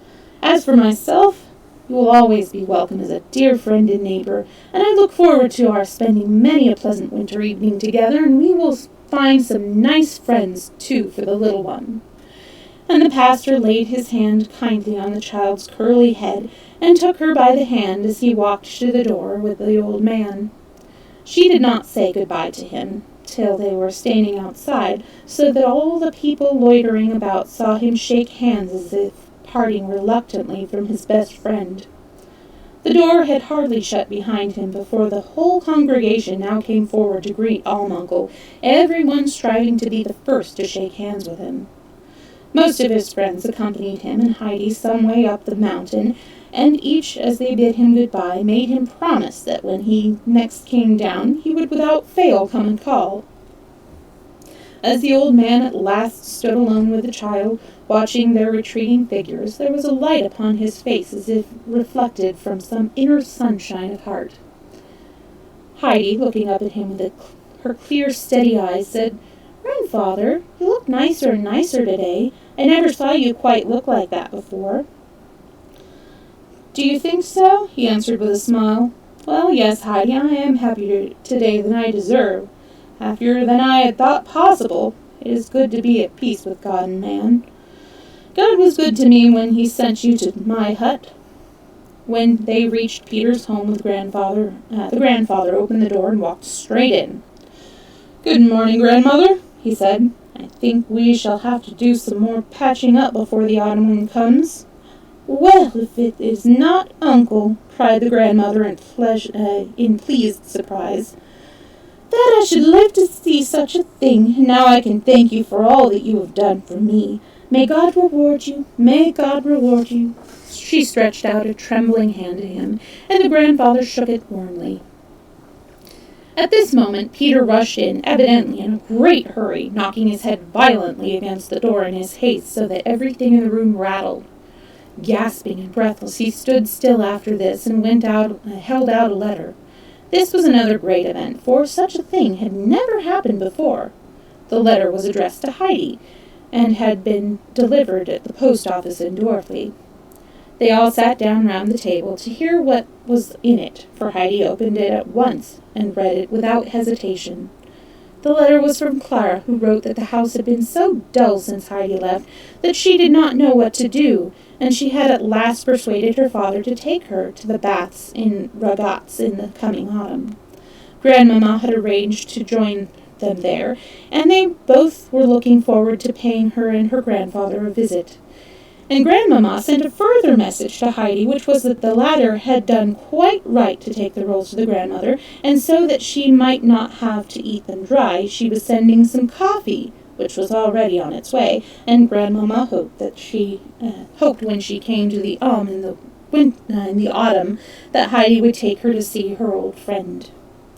There were exclamations of pleasure and astonishment on hearing this news, and the afternoon soon passed in discussing plans for the coming visit. Then the old man and Heidi started back up the mountain, promising the grandmother that they would come again next day. As they had been greeted with the bells, they made their journey down in the morning. As they had been greeted with the bells when they made their journey down in the morning, so now they were accompanied by the peaceful evening chimes as they climbed up to the hut, which had quite a Sunday-like appearance as it stood bathed in the light of the low evening sun. Chapter 15. A Great Disappointment. When autumn came, Clara was not so well, and the doctor advised Mr. Sessman to postpone the visit to Heidi till the following spring. "I know how you hate to deny your child anything, and especially this trip that she has so set her heart upon," said the kind-hearted old doctor, "but you must take up your mind to it, Sessman. Clara has not had such a bad summer as this last one for years. Only the worst result would follow from the fatigue of such a journey, and it is out of the question for her. If we want to give the child a chance of recovering, we must use the utmost care and watchfulness." Mr. Sessman, who had listened to the doctor in sad and submissive silence, now suddenly jumped up. "Doctor," he said, "tell me truly, have you really any hope for her final recovery?" The doctor shrugged his shoulders. "Very little," he replied quietly. "But, friend, think of my trouble. You still have a beloved child to look for you and greet you on your return home. You do not come back to an empty house and sit down to a solitary meal." The once bright and cheery doctor was now a broken-hearted man. He could not get over the loss of his daughter, who had died some months before, and who had been his sole and constant companion for many years. Mr. Sessman, who had been striding up and down the room, suddenly paused beside his friend, and laying his hand on his shoulder, said, "Doctor, I have an idea. How would it be for you to go and pay Heidi a visit in our name? You need a change of scene. I cannot bear to see you so sad. You are no longer the same man." The doctor was taken aback at this sudden proposal, and wanted to make objections, but his friend gave him no time to say anything. He was so delighted with this idea that he seized the doctor by the arm and drew him into Clara's room. She held out her hand to him as he came up to her. He took a seat beside her, and her father also drew up his chair, and taking Clara's hand in his, began to talk to her of the Swiss journey, and how he himself had looked forward to it. He passed as quickly as he could over the main point, that it was now impossible for her to undertake it, for he dreaded the tears that would follow. But he went on without pause to tell her of his new plan, and dwelt on the great benefit that it would be to his friend if he could be persuaded to take this holiday. The tears were indeed swimming in the blue eyes, although Clara struggled to keep them down for her father's sake, but it was a bitter disappointment to give up the journey, the thought of which had been her only joy and solace during the lonely hours of her long illness. She knew, however, that her father would never refuse her a thing unless he was certain that it would be harmful for her. So she swallowed her tears as well as she could, and turned her thoughts to the one hope still left her. Taking the doctor's hand and stroking it, she said pleasantly, "Dear doctor, you will go and see Heidi, won't you? And then you can come and tell me all about it, what it is like up there, and what Heidi and the grandfather and Peter and the goats do all day. I know them all so well. And then you can take what I want to send to Heidi. I have a thought about it all, and also something for the grandmother. Do pray go, dear doctor, and I will take as much cod liver oil as you like." Whether this promise finally decided the doctor, it is impossible to say, but it is certain that he smiled and said, "Then I must certainly go, Clara, for you will then get as plump and strong as your father, and I wish to see you. And have you decided when I am going to start?" "Tomorrow morning, earlier if possible," said Clara. "Yes, she is right," put in Mr. Sessman. "The sun is shining and the sky is blue, and there is no time to be lost. It is a pity to miss a single one of those days on the mountain." The doctor could not help laughing. "You will be reproaching me next for not being there already. Well, I must go and make arrangements for getting off." But Clara would not let him go until she had given him endless messages for Heidi, and had explained all he was to look at, so he could give her an exact description on his return. She would pack the presents she had already bought, and send them to his house next. The doctor promised to obey Clara's directions in every particular. He would start soon, sometime during the following day, if not the first thing in the morning, and would bring back a faithful account of his experiences and of all he saw and heard. He was hastening off when he met Miss Rothermeier just returning from the walk. He informed her of his intended journey, begging her in his most conciliatory voice to pack up the parcels for Heidi, as she alone knew how to pack. He then took his leave. Clara quite expected to have a long tussle with Miss Rothermeier before she would get the latter to consent to sending all the things that she had collected as presents for Heidi. But this time she was mistaken, for Miss Rothermeier was in a more than usually good temper. She cleared the large table so that all the things for Heidi could be spread out upon it and packed under Clara's own eyes. It was no light job, for the presents were all shapes and sizes. First, there was the little warm cloak with a hood, which had been designed by Clara herself in order that Heidi, during the coming winter, might be able to go and see grandmother when she liked, and not have to wait till her grandfather could take her wrapped in a sack to keep her from freezing. Then came a thick, warm shawl for the grandmother, in which she could wrap herself well up, and not feel the cold when the wind came sweeping in such terrible gusts around the house. The next object was the large box full of cakes, which were also for the grandmother, and that she might have something to eat with her coffee besides bread.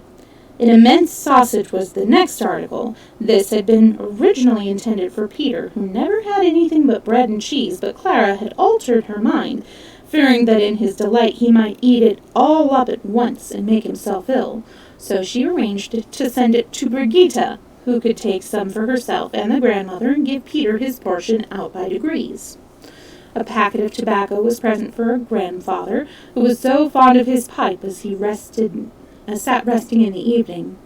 Finally, there was a whole lot of mysterious little bags and parcels and boxes, which Clara had a special pleasure in collecting, as each was to be a joyful surprise for Heidi as she opened it.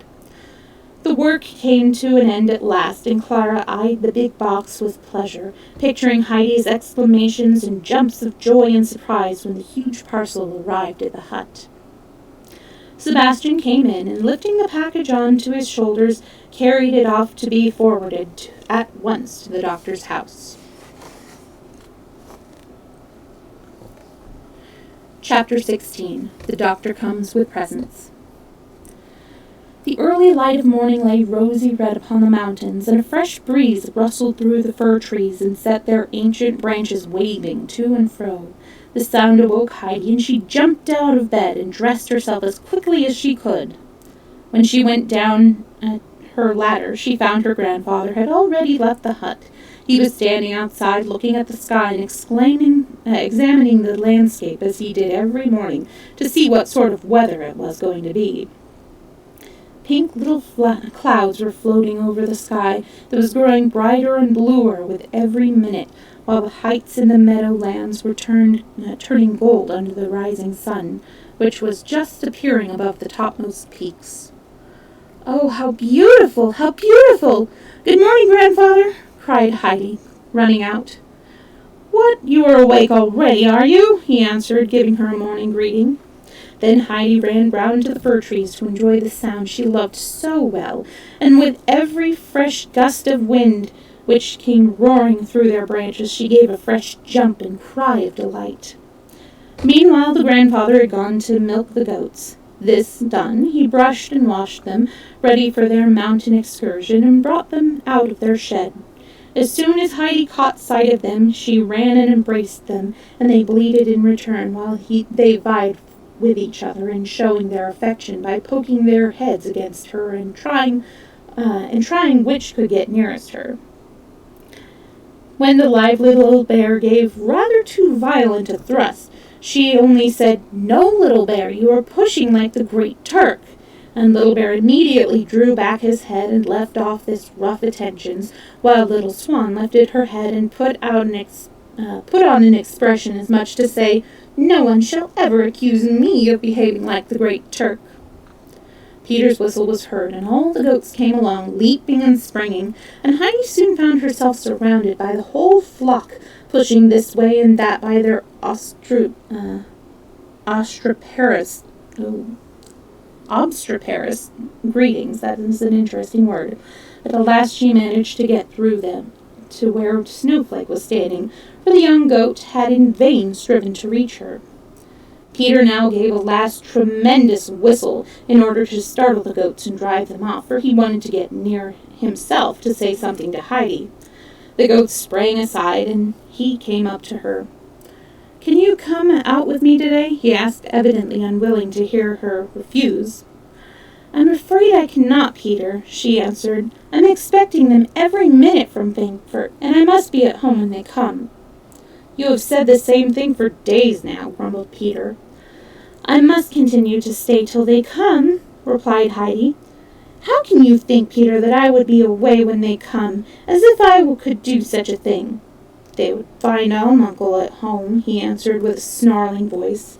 But at this moment the grandfather's stentorian voice was heard. Why is the army not marching forward? Is it the field marshal who is missing, or some of the troops?"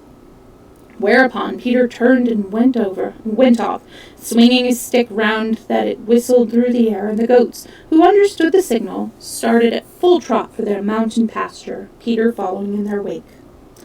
Since Heidi had come back to her grandfather, she had learned to do many things about the house. She put her bed in order every morning, patting and stroking it till she had got it perfectly smooth and flat. Then she went about the room downstairs, put each chair back in its place, and if she found anything lying about, she put it in the cupboard. After that she fetched a duster, climbed on a chair, and rubbed the table till it shone again. A duster, sorry. When the grandfather came in later, he would look round well pleased and say to himself, "Well, looks like Sunday every day now. Heidi did not go abroad for nothing."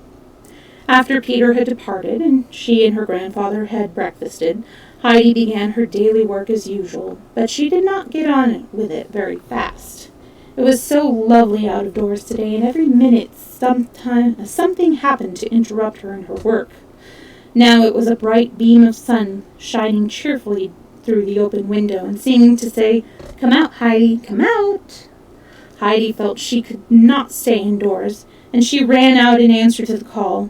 The sunlight lay sparkling on everything around the hut, and on all the mountains and far away along the valley, and the grass sloped, looking so golden and inviting that she was obliged to sit down for a few minutes and look about her. Then she suddenly remembered that her stool was left standing in the middle of the room, and that the table had not been rubbed, and she jumped up and ran inside again.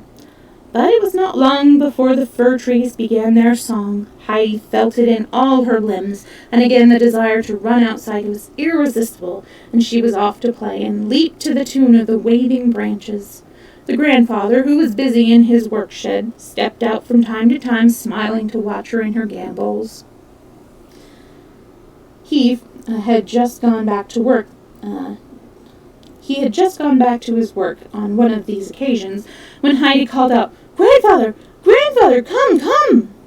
He stepped quickly out, almost afraid something had happened to the child, but he saw her running towards where the mountain path descended, crying, "They are coming! They are coming, and the doctor is in front of them!" Heidi rushed forward to welcome her old friend, who held out his hands in greeting to her. When she came up to him, she clung to his outstretched arm and exclaimed in the joy of her heart, "Good morning, doctor, and thank you ever so many times." "God bless you, child. What have you got to thank me for?" asked the doctor, smiling. "For being at home again with grandfather," the child explained. The doctor's face brightened as if a sudden ray of sunshine had passed across it. He had not expected such a reception as this. He had quite thought that Heidi would have forgotten him. She had seen so little of him, and he had felt rather like one bearing a message of disappointment. But instead, here was Heidi, her eyes dancing for joy and full of gratitude and affection, clinging to the arm of her kind friend. He took her by the hand with fatherly tenderness. "Take me now to your grandfather, Heidi, and show me where you live." But Heidi still remained standing, looking down the path with a questioning gaze. "Where are Clara and grandmother?" she asked.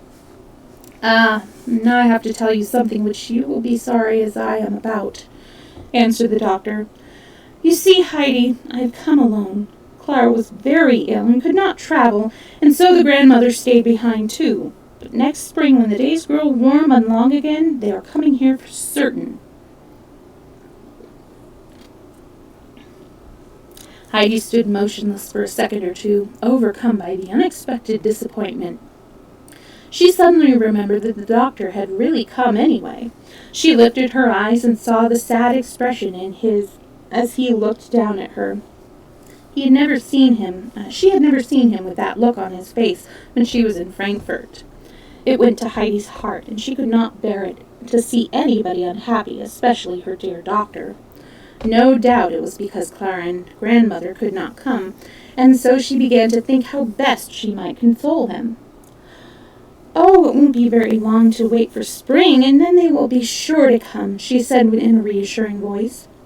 "Time passes very quickly with us, and then they will be able to stay longer when they are here, and Clara will be pleased at that. Now, let us go and find grandfather."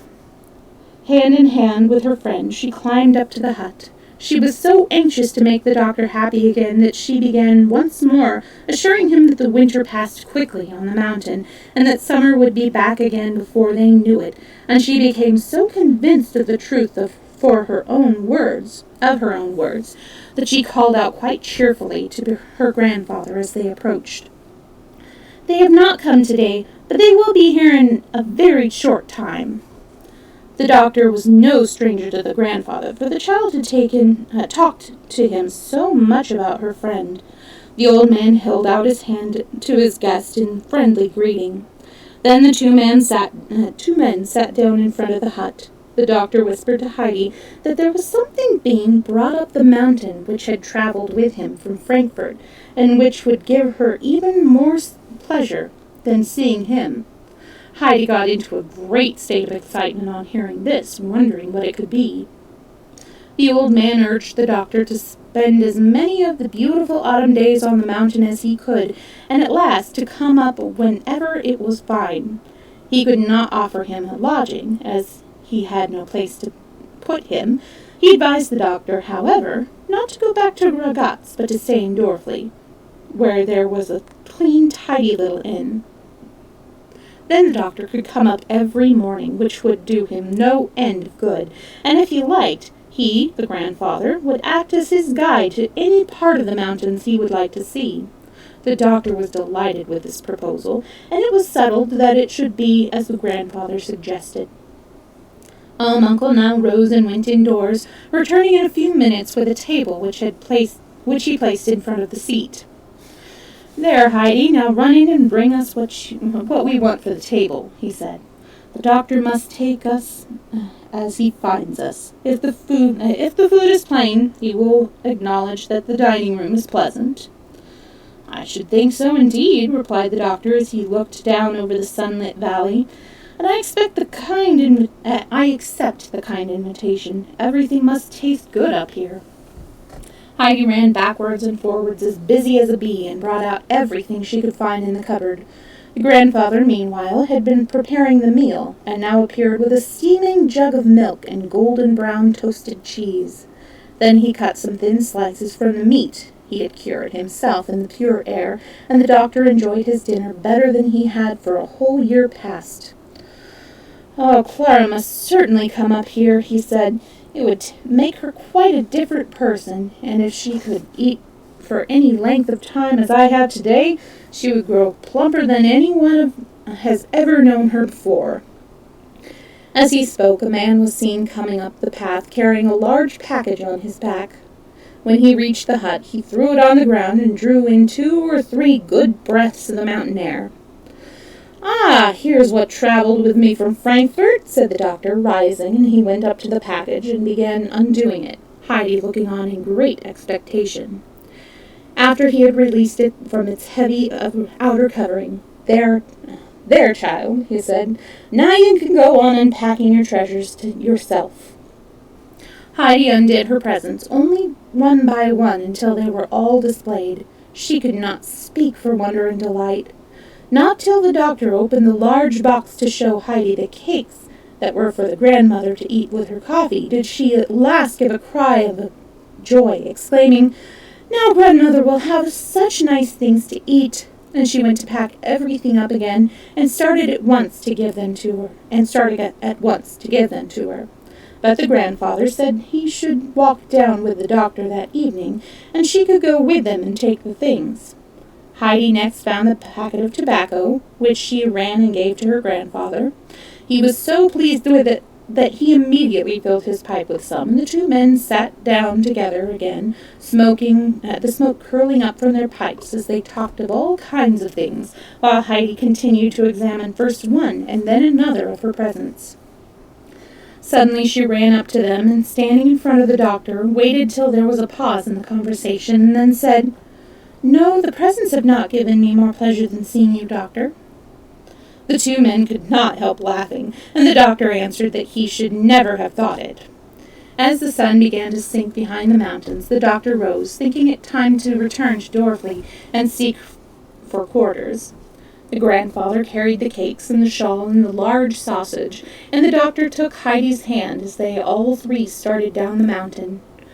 Arrived at Peter's home, Heidi bid the others goodbye, and she was to wait at grandmother's till her grandfather, who was going on to Dorfley with his guests, returned for her. As the doctor shook hands with her, she asked, "Would you like to come out with the goats tomorrow morning?" For she could think of no greater treat to offer him. "Agreed," answered the doctor. "We will go together." Heidi now ran into grandmother. She first, with some effort, managed to carry in the box of cakes. Then she ran out again and brought in the sausage, for her grandfather had put the presents down by the door, and then a third time for the shawl.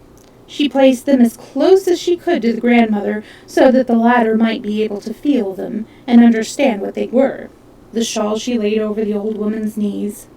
"They were all from Frankfurt, from Clara and Grandmamma," she explained to the astonished grandmother and Brigitte, the latter having watched her dragging in all the heavy things, unable to imagine what was happening. "And are you very pleased with the cakes, aren't you, grandmother?" "Taste how soft they are," and said Heidi over and over again, to which the grandmother continued to answer, "Yes, yes, Heidi, I should think so. What kind people they must be." And then she would pass her hand over the warm, thick shawl and add, "This will be beautiful for the cold winter. I never thought I should ever have such a splendid thing as this to put on." Heidi could not help feeling some surprise at the grandmother's seeming to take more pleasure in the shawl than the cakes. Meanwhile, Brigitte stood gazing at the sausage with almost an expression of awe. She had hardly in her life seen such a monster sausage, much less owned one, and she could scarcely believe her eyes. Peter came tumbling in at this minute. "Uncle is just behind me. He is coming," he began, and then stopped short, for his eye had caught sight of the sausage, and he was too much taken aback to say more. But Heidi understood that her grandfather was near, and so said goodbye to grandmother. The old man now never passed the door without going in to wish the old woman good day, and she liked to hear his footstep approaching, for he always had a cheery word for her. But today it was growing late for Heidi, who was always up with the lark, and the grandfather would never let her go to bed after hours, so this evening he only called good night through the open door and started home at once with the child, and the two climbed under the starlit sky back to their peaceful dwelling. I was going to do one more chapter, which is about 8 pages, but we are at our stopping time, so I'm going to go ahead and pick up where we left off next time. The next Heidi story time, and probably the last, is going to be on Thursday, same time, 2 to 4 Pacific time. And also I have on my Twitter and my Discord and on my Facebook, no matter, where you follow me, I have a poll for what to do next for the older ages story time. I have, we finished the adventures of Sherlock Holmes, and now we can either do the memoirs of Sherlock Holmes, which is more Sherlock Holmes short stories. We can do the Scarlet Pimpernel, or we can do the Phantom of the Opera. And I have all 3 on me. So, yeah, just let me know what you think. You can check, all the polls there. And I'm going to go ahead and end the stream here. I'm not going to be doing a game stream because I'm planning on doing a little bit of questing with my sister, and she doesn't like to be on stream, which is fine. It's a day off for her. Anyways, I hope to see you on Thursday. I may do a late night game stream on Wednesday night. I will keep you posted. Thanks again for hanging out with me. Bye.